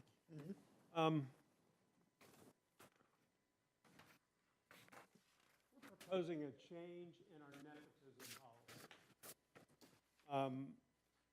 Everybody knows what nepotism is, I know. Here, John. We don't have a huge problem with it because we don't employ a lot of relatives. But occasionally, you will find that you'll have those situations where somebody's being disciplined or somebody's being coached or something like that, and the other family member will have a reaction to it. And I get why nepotism exists. If you go back a long time ago, I'm sure it was hard to find enough workers. Our catchment area wasn't very big for the labor market. Today, that's different. Today, we can hire a lot of people. When we post a job anymore, we're getting 100 resumes, and that's not an exaggeration. And of that, we're probably getting 20 people that are qualified immediately. So this pressure to hire family members like may have existed in the past is not necessarily as strong. And we already have rules, basically, that don't encourage it very much. It's there a little bit. And it really is, really outlawed only when it comes to supervisory positions. I think it's interesting that Walton EMC and Barrow and Jackson and all those places have had an absolute strict no employment of relatives, a nepotism policy for years, and it works very well for them. Because they never have that fear of intimidation, they never have that favoritism that exhibits itself every once in a while when you're hiring relatives or you have people that are related to each other inside the organization. So all we're doing is just cleaning that up, section 18 on the front page of what I gave you is today's current language. If you look on the back, we have the proposed nepotism policy. And the only thing we're doing is just tightening it up and adding that one extra piece that we won't even allow it all inside the organization. There is a grandfather clause for those currently in place. There's a grandfather clause for those currently in place. Yes, there is. Thank you for pointing that out. Yeah, we've put in there that as this policy goes into effect on June 1st of 2025, that anybody who is in a current situation where they're working for the city of Monroe and they are related to someone else, as long as they stay in that relationship with the city, then everything's fine and they're grandfathered in until they retire or quit. If something changes, then that relationship will be viewed against this new nepotism policy. I.e., you don't want to transfer from roads to water and sewer. That won't be allowed if there's a nepotism issue. Well, I have two questions. One humorous, maybe, and one not so much so. I'll start with the not so much so. What's the purpose of that? I mean, if they're grandfathered in, what difference does it make if they switch from one department to another? Because a lot of times, well, if somebody is in that department that they're switching to, for example. Well, I could see that, but couldn't you cover that by just saying they couldn't go to a department where they're gonna be supervised by somebody? That's not necessarily under supervision either. So, well, a lot of times we have relatives that may have equal footing in a Okay. division. So, Great and, issue. and my other problem is, what does it mean, may be cause for termination? I mean, who decides whether or not, you see what I'm getting at? Doesn't say shall be cause for I termination. mean, that's an easy language change. All right. All right, the not so, the funny one. How are y'all going to determine whether these people are living in a conjugal relationship? Who's gonna go check that? I just want to know. You know, I thought, Just, New task for David. If you can't govern it, it's don't put amazing. it in there. It's amazing. I looked at a lot of policies and they all use that. they use that term? Yes. Okay. I had thought about using a committed relationship, but then it doesn't necessarily. That one's, Does this mean you? I don't that's a know. tough one either way, I I think. thank you for that because I laughed about it as well. Good question. This is employee personnel. I don't want to ask that. No, this is employee personnel. But it's also council member employee, correct? So as far as an employee, elected Current, official, that's that way. yeah. Basically, that we couldn't appoint or hire someone that was a relative. Right. Yeah. So, and this is just a proposal, think on it, don't I need an answer right now? Just think about it. Better phrase than conjugal. So, David, you laugh, but these situations Oh, I know that. arise all the time, and people are very proud of some of their relationships. Yeah. I'm not touching that. Oh, Again, we don't want it to be punitive. We're just saying that going forward, it just cleans up the workplace a lot. To be able to avoid that. Anything else? If not, thank you very much.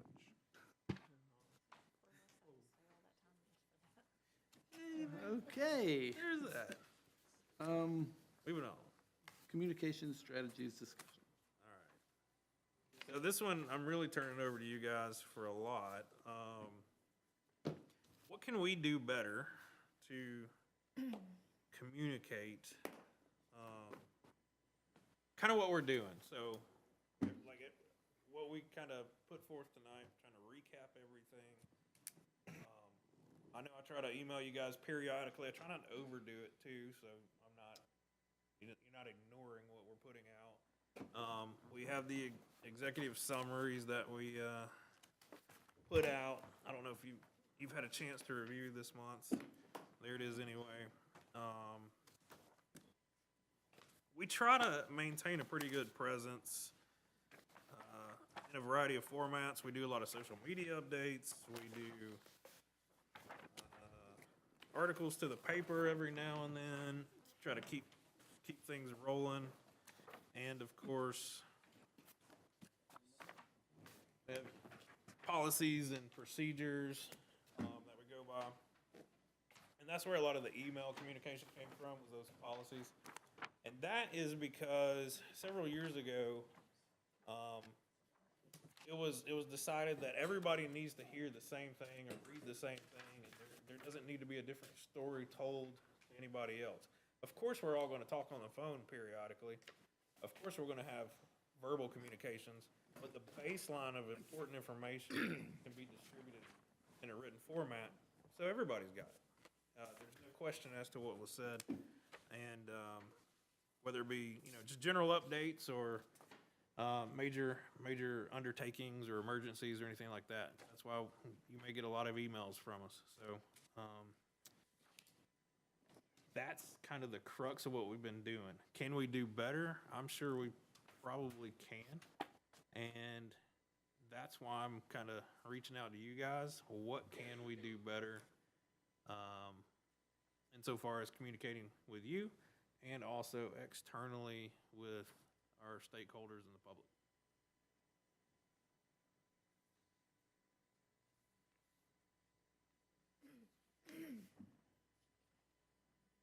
Logan, the updates that Caitlin does that has city administrator report and assistant city administrator report and gives all the information from Patrick and Brad is outstanding.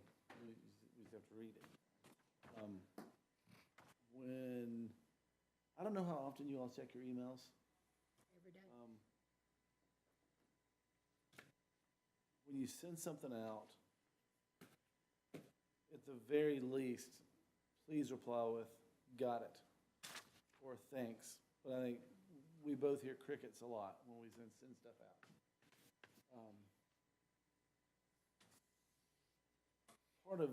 Part of that is, number one, keeping us all on the same page. But part of it, of the communication is just say, hey, these are the things that are going on. You may want to share with your folks. You may want to attend the events, whatever. But when it's no reply at all, number one, it's frustrating, but number two, it makes you not want to do it anymore. And then the time that you don't do it and get somebody mad that they weren't made aware, that, then we get a little tension built up. So I would just, if y'all can check it every day or at least every other day and just say, got it, I think that would go a long way. I would also appreciate it if you would read them, but, Well, I think, It's frustrating to put together all that information and put it in an email, and I'm guilty of it too. I may read it, but I don't always say got it or thank you or something like that, so. I do appreciate. Nobody's required to do that. It's just, want to make sure that everybody is getting the information, that nobody's being left out, just want to make sure it's all there. well, I think, we gave up work sessions a long time ago, and there were times, especially then, that we did not have as much on our plates as we do now. And I think we should consider going back to at least quarterly work sessions, if not monthly. I've contended that was a missing link, and I still contend to this day that we need more of that. what do you think about January retreat, the summer retreat, the budget retreat as your 3 retreats, and then do, like you said, a quarterly work session? Because I think when we did the work sessions every month, it didn't really get the participation I think that was desired. But that gives us 3 retreats and 4 work sessions. I had a thought about this. This is a little bit of a left turn, but bear with me, okay? So, I think that one of the things, and this is something that you and I discussed yesterday, right? So I think that one of the things that I wish I had more, and everybody's busy, but I think in this age of electronics, right, where it's like, well, I'm gonna fire off an email. First thing, I don't think that an email is a great place to start any kind of discussion at all, ever. I think it's a terrible place to do it. I don't think that's what you should do at all. And I know that because I think we all have several examples just recently of how starting a discussion over email, I can't tell what your tone is when you send me an email. So that's, I'm already several layers down. So anybody that receives any email with any preconceived notion, which is every human, has whatever thought they have in their head that goes with that email. And that is a poor way to communicate, especially when what we're looking for from a city council or any other kind of group of people is a diversity of thoughts, ideas, and feelings, right? So what you're trying to do is actually flesh out the human aspect of what's going on. You want people to have the feel for the community, for the issue, for whatever. So an email is not a place to do that. Emails are great places for tasks. Everybody meet here at this time, this place, we'll see you there. We need you to bring this. Do you want to do this? Yes or no? And that shouldn't reduce giant questions like, do you want to do a T-Splost into yes or no questions? Those questions are that's a level where it needs to come in here and have a discussion, right? So I think that's one thing with emails. I just don't think you can have discussions over them. Not because of any other reason except for it's just, you can't get the bounce back and forth, right? There's a feeling in the room, you're responding to that as a human, that's where you're getting things going. So that's one thing. That being said, I wondered, and because one of the issues that we've had with the work session is that, or that we had in the past, was that people weren't communicating enough. That was one of our bugaboos, right? So I'm curious, currently we are each person is a head of a department, or is a committee chair of a department, sorry.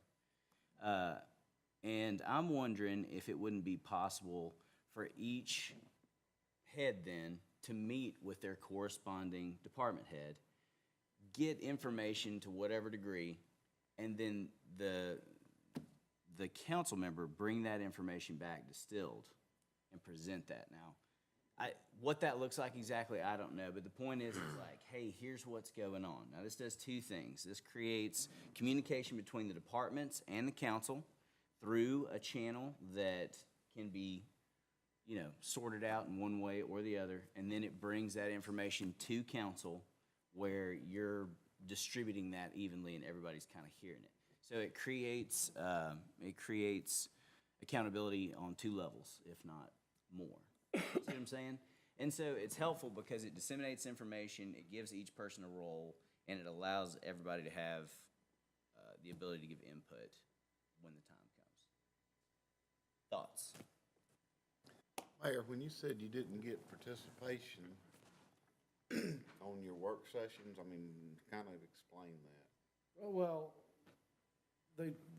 each department head would come up and say, this is what I'm doing, and we would sit here and blindly stare at them. And say any questions, no questions.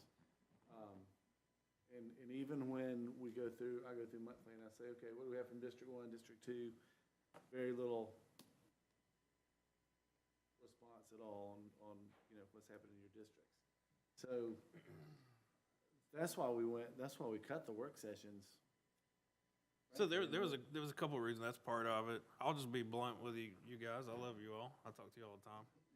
I got more questions after a work session than during a work session. 100 times out of 100, and don't be afraid to discuss the items in this room if we need to discuss them, right? I mean, that's what these work sessions are for. That's what you guys are council members for. So don't be afraid to put it out there if it's worthy of discussion. Let's discuss it. That takes the pressure off not just me, the staff. That gives them pointed direction as to which way they need to be, rowing the boat. So that would help a lot. The other thing too, Greg, over the last few years, we just went over all those projects, long, multi-year, just slow projects. And it was like we were updating on the same thing. But not Month after month. anymore. But, well, no, we're not now, but like, a lot of them haven't moved a lot still. Some of them are still not to construction, and we started in 2017 or 18.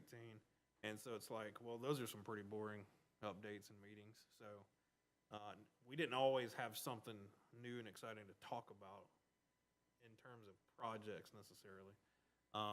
But that wasn't the case every meeting. So those are just my 2 points that I had seen over the several years I've been here. Well, I felt like work sessions gave the department heads the opportunity to delve a little bit deeper into some, pertinent things that were going on within the projects they're managing, and that we don't necessarily get now. So, I mean. Would you like to do the 3 retreat 4 work session format, or would you like to do? It's up to y'all. You want to do work sessions every month? You want to? I mean, I'm willing to try the quarterly. Yeah, I don't think you need Yeah. a work session every month.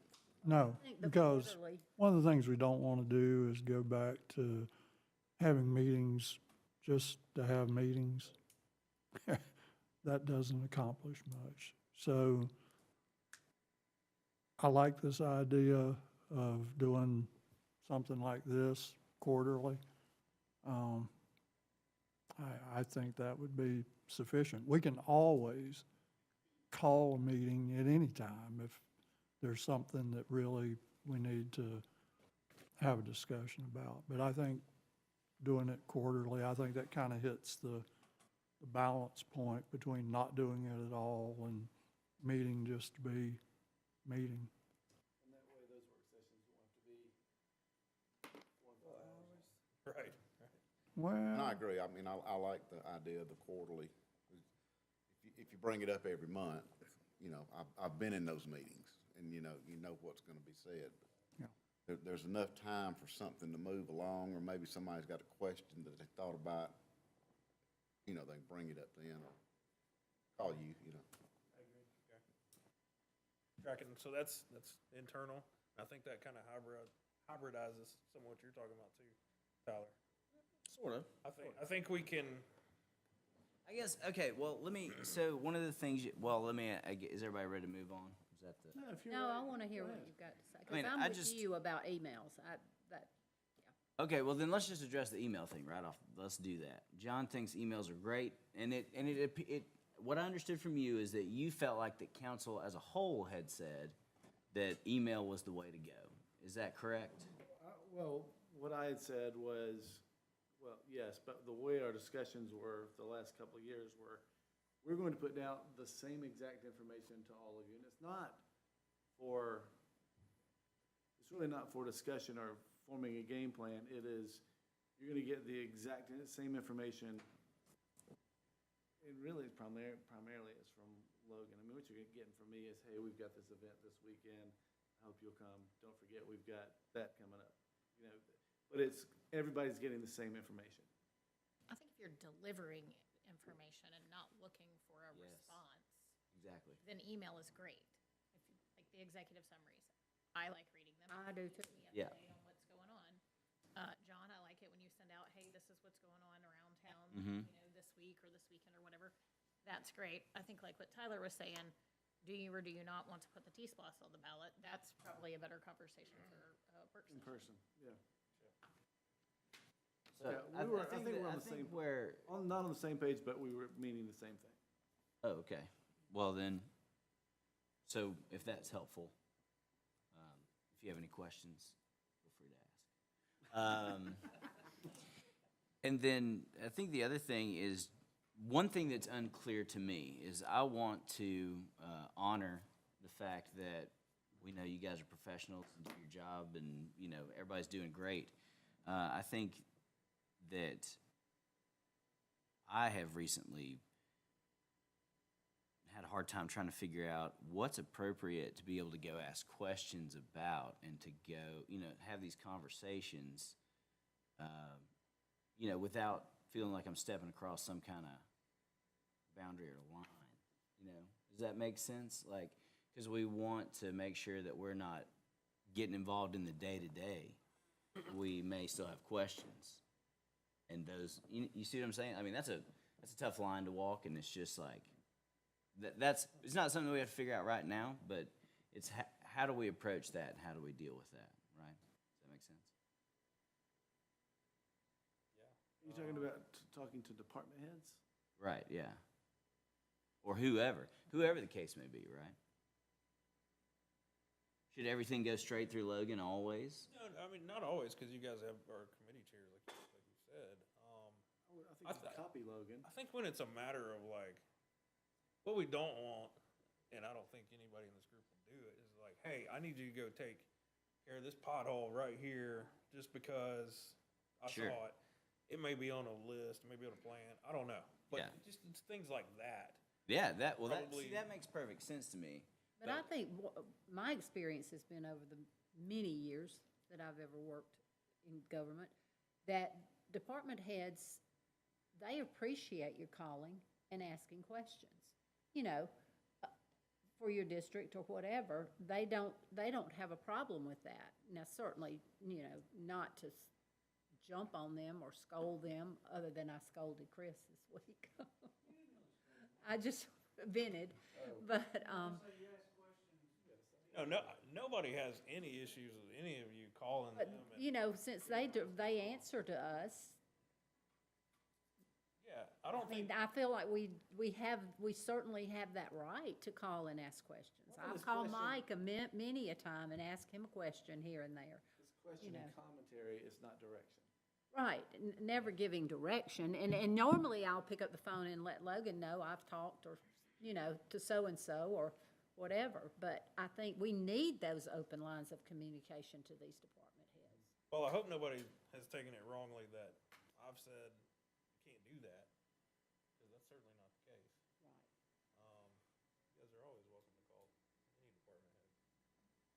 Absolutely. I've always just felt like it was okay. I didn't know if it wasn't okay. I didn't know that. I've been calling or emailing people. But I doubt you were given directives.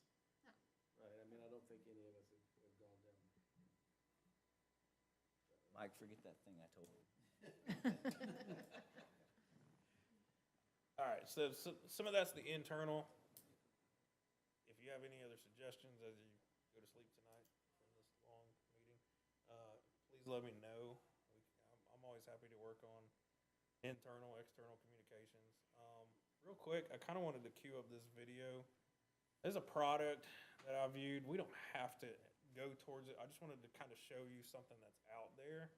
I talked to these guys a while back because it came up at the January retreat that you guys would like to tell a better tale to our citizens sometimes on what we're doing, the why, and briefly kind of explain that. So, Mike, you got that?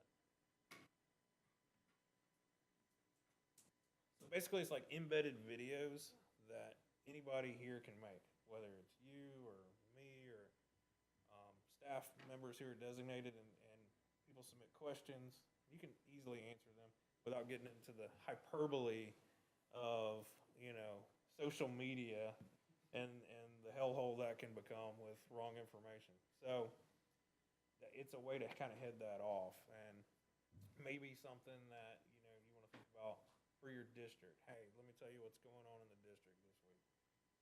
Things like that. I'm not saying we have to use this at all, but this. Have you ever wondered when is the next City of Salisbury event, or you want to know how to start a business downtown, but you're not exactly sure how? Well, the City of Salisbury is now offering an ingenious video Q&A platform which empowers residents to ask any questions they may have regarding parks and recreations, developments, events, and more. And our city officials will respond back with a video response quickly and with valid information. And where you can find this platform is listed on our main city's website under the menus bar, and you'll see a new title called Ask Now. Once you click Ask Now, it will take you to a separate browser, which is our rep page.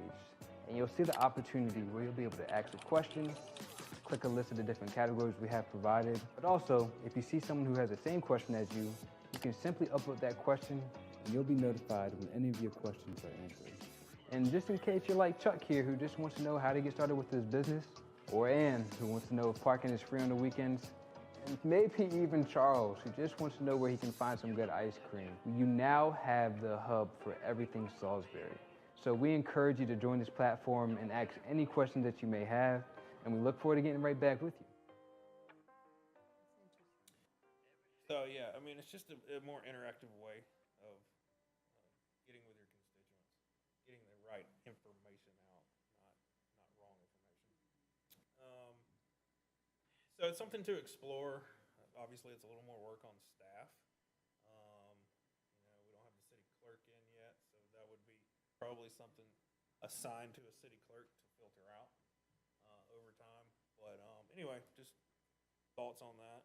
I'm sure there's a pretty good cost to it, but that's something we could probably explore in the next budget year. Be interested to see Yeah. how many citizens are actually Yeah. going to the website, Mhm. clicking a thing.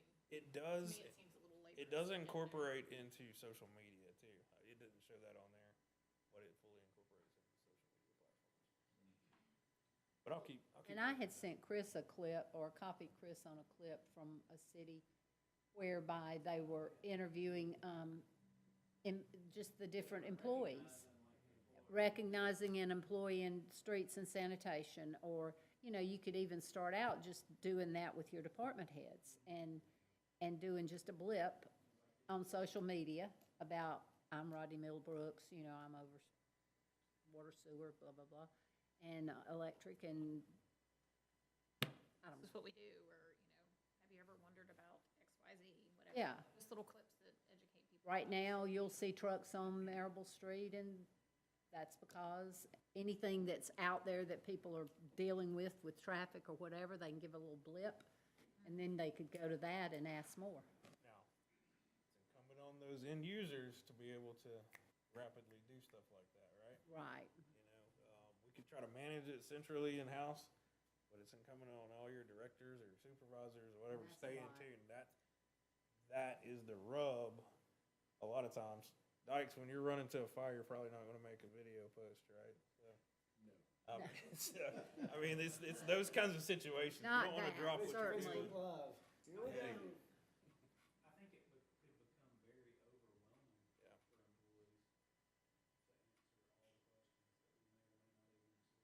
So why not entertain the idea of a part-time social media person who doesn't have an office here at City Hall that makes videos? It's far more expensive to get quality work than anticipated. I'm not saying no to that, but But what you'll also notice is that questions are gonna be fairly repetitive. You ever listen to Clark Howard? They ask him the same question.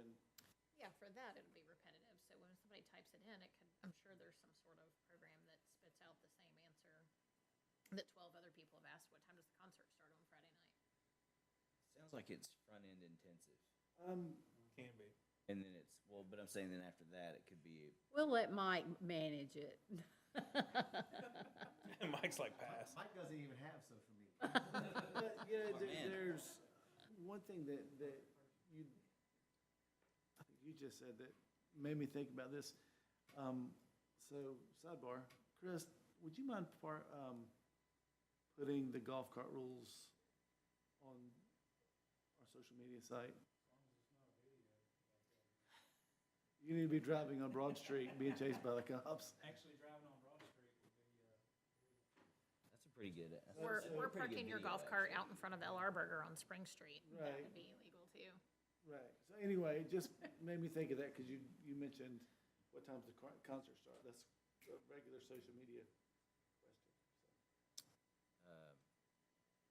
That's something more we could explore, I think, but, Yeah, I mean, I'm not saying that's what we need. but to I do. mean, I like the idea to explore. Story on our app, on our city app.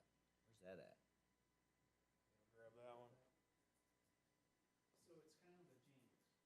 The 611 or whatever. it's My Civic. So it is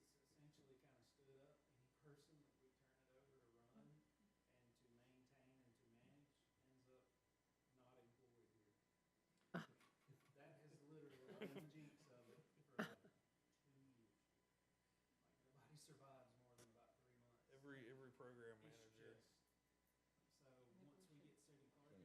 Back and punt. The goal is to, yeah, I mean, every time, it's like we've taught 8 different employees to, and then they're gone. But we don't, so it's online? I mean, it works? It's a mobile. Yeah, the Tyler Industries. It works. app. We've got a couple little kinks to work out, but The flow of it and everything that you submit, it works, but the person that is dedicated to responding, so everything stays To filter it to whether it goes to Brad or to Mike or to Rodney.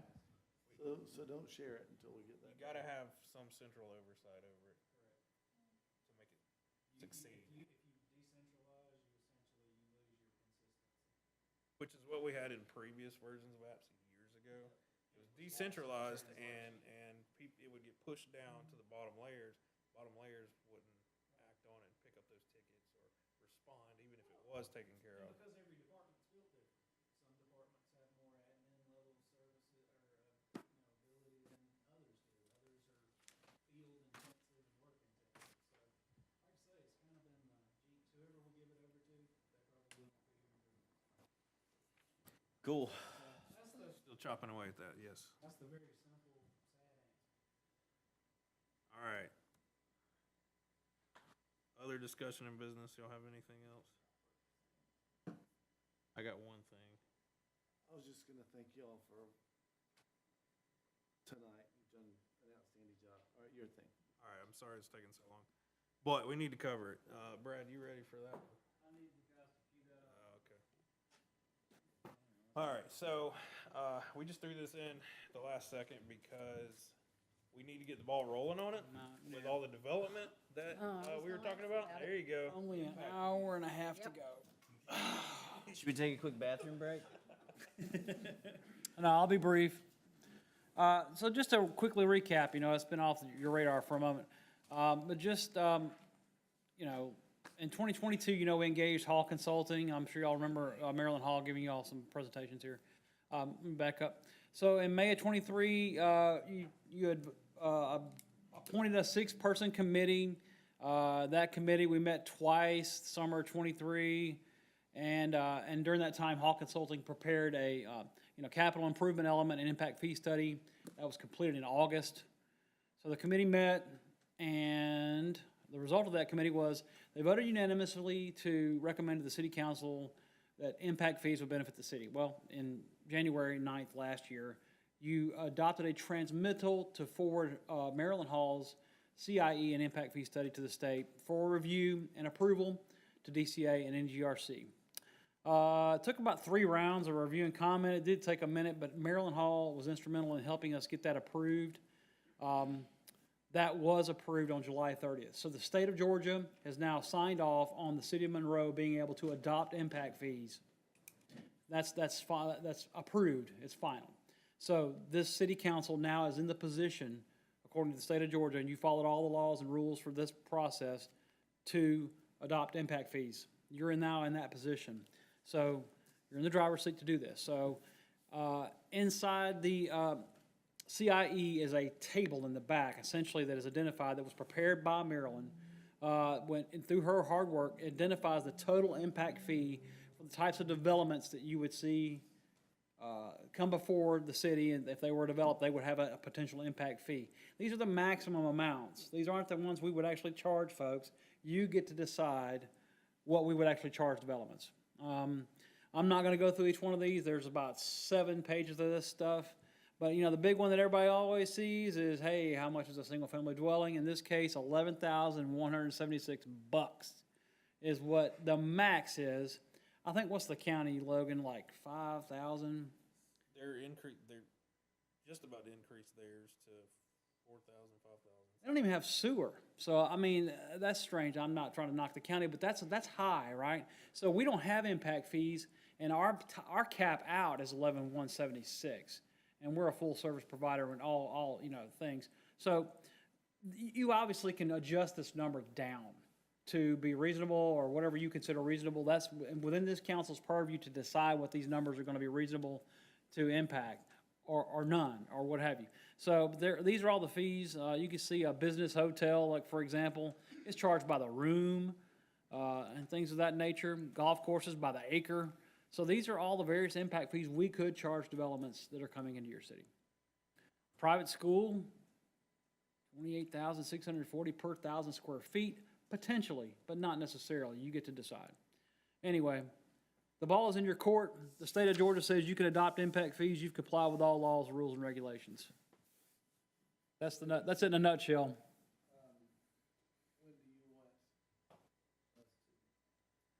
Frankly, I would prefer that you recommend it. Yeah, so we just kind of want to show you the maximum range, right? That's the max. I don't think we would go anywhere near that. Otherwise, you're going to completely kill economic development and home building, et cetera, et cetera. So don't worry about that. But I do think we need to find, what is the sweet spot? Where do we get some capital cost recovery for all of that building that's about to come online that you've just seen? So we need to at least get ahead of that because the impact fees, why do we do it? We don't want to impact the existing residents and taxpayers for all of the new stuff that's coming in. That's what I've been thinking about the wastewater treatment plant. So, we'll probably circle back to you in pretty short order with a recommended range on impact fees, and go from there.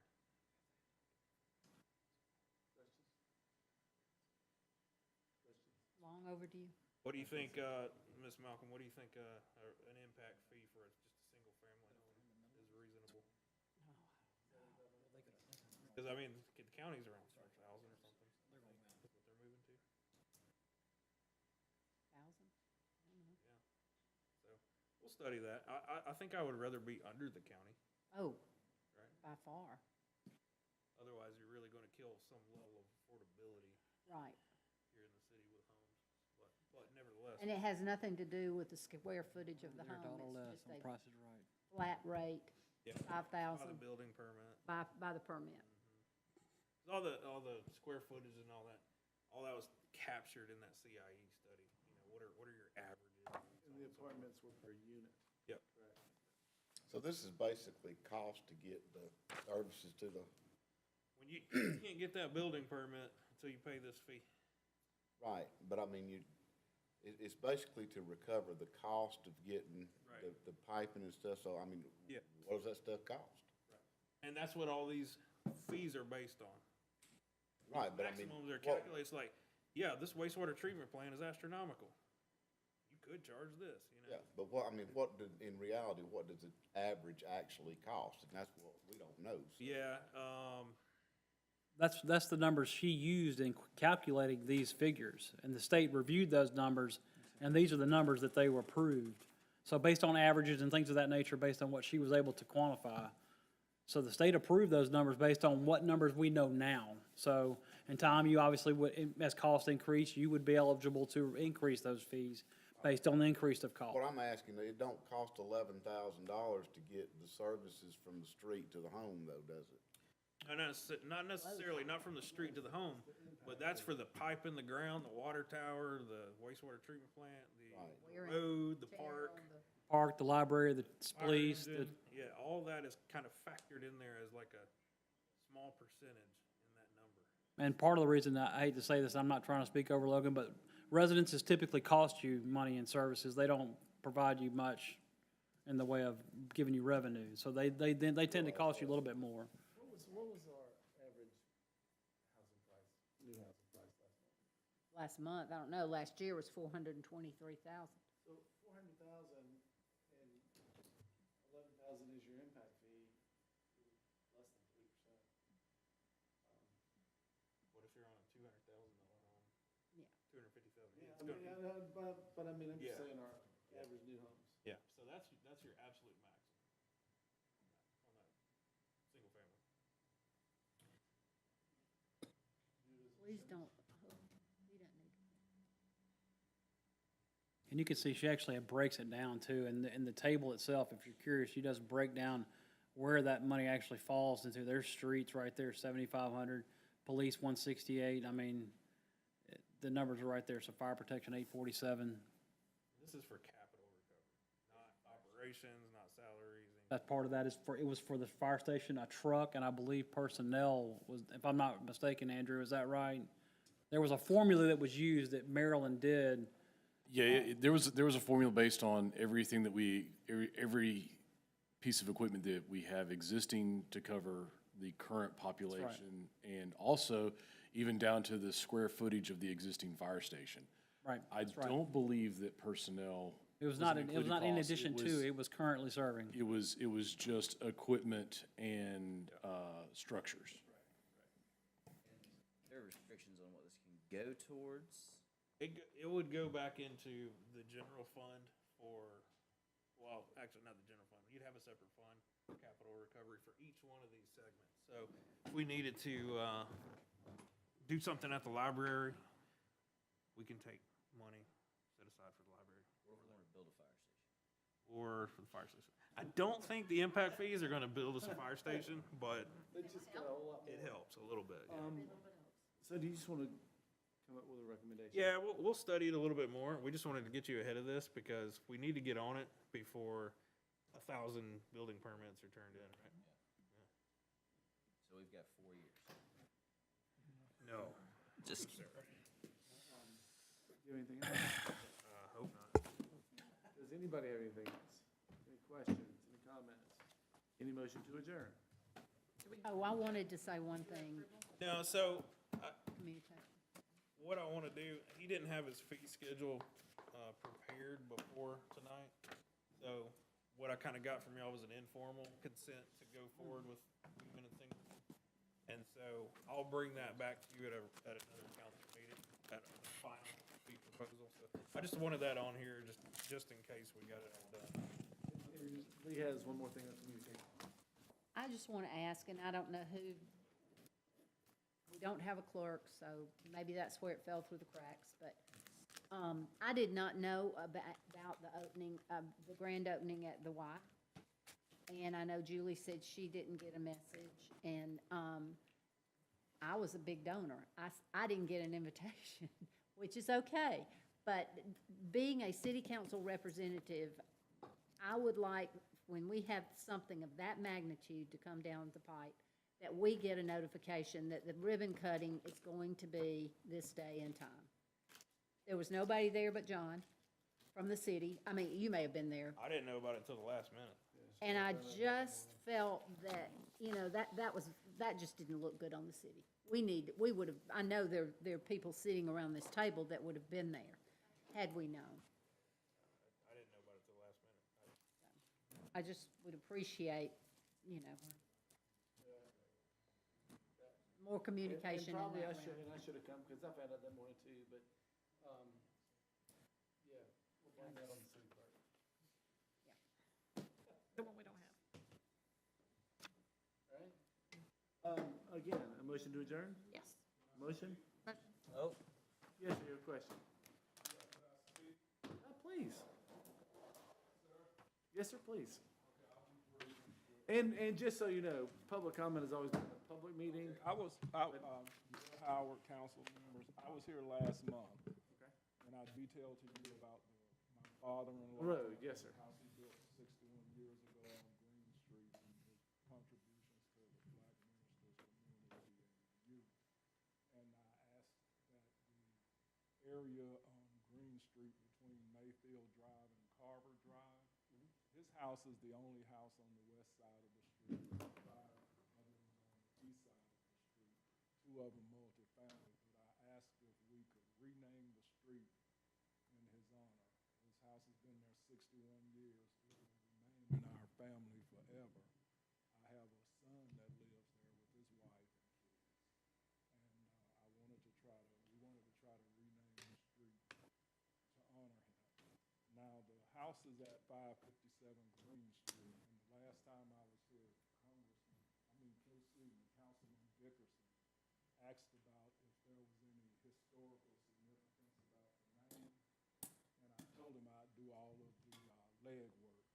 Monroe has 9 historical districts with 18 properties on the National Directory of Historic Places. Green Street does not fall in any of those. I went through the Monroe and Walton County Historical Society. There was no historical significance for the name of Green Street. And there a park on the corner there, 1 acre park there on Green Street and Mayfield Drive. The address is 321 Mayfield Drive, but the street park is named, there is no sign there, but the park is named actually Green Street Park. I did a poll of exactly 50 people between Perry Street, Carver Drive, Green Street, asking them if they knew the name of the park, and out of the 50, exactly 0 even knew it was a city park. They just called it the playground. I also looked at with the Postal Service, your postmaster here in Monroe, Maggie Bridges, used to be my boss. And Dwayne Johnson is the manager of the Address Management Systems Group at the Georgia District Headquarters. And I used to have an office next to him, so I kind of knew the process. If you can take my request in consideration and give me an up or down vote, the impact on the people on the street would be minimal. Because the property is within the city limits of Monroe, some of the Walton County requirements for 51% petition signing by the residents doesn't apply. You can vote up or down. The impact on the residents on that block of Green Street would literally be 0.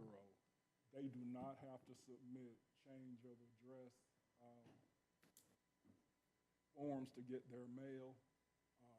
6 years ago, I worked on a project and we updated databases. The street name changes to change the way it's done. The name Green Street remains in the database.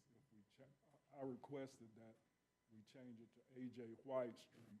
The name A.J. White Street would be placed in there with Green Street.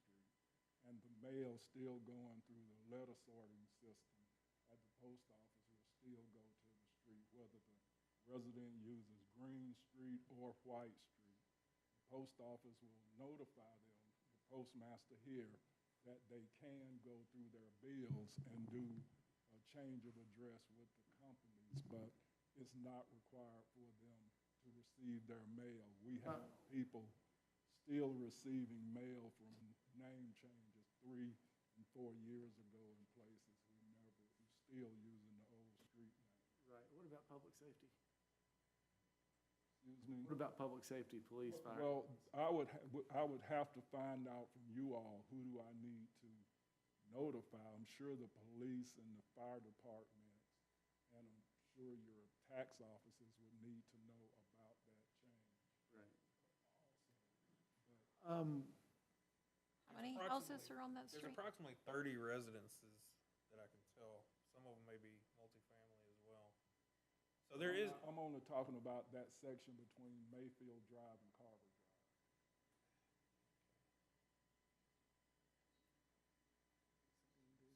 at least 7 or 8.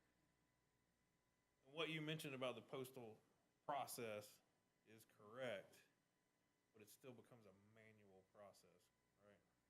No, it's automated. It is automated. I installed the software for that 6 years ago, last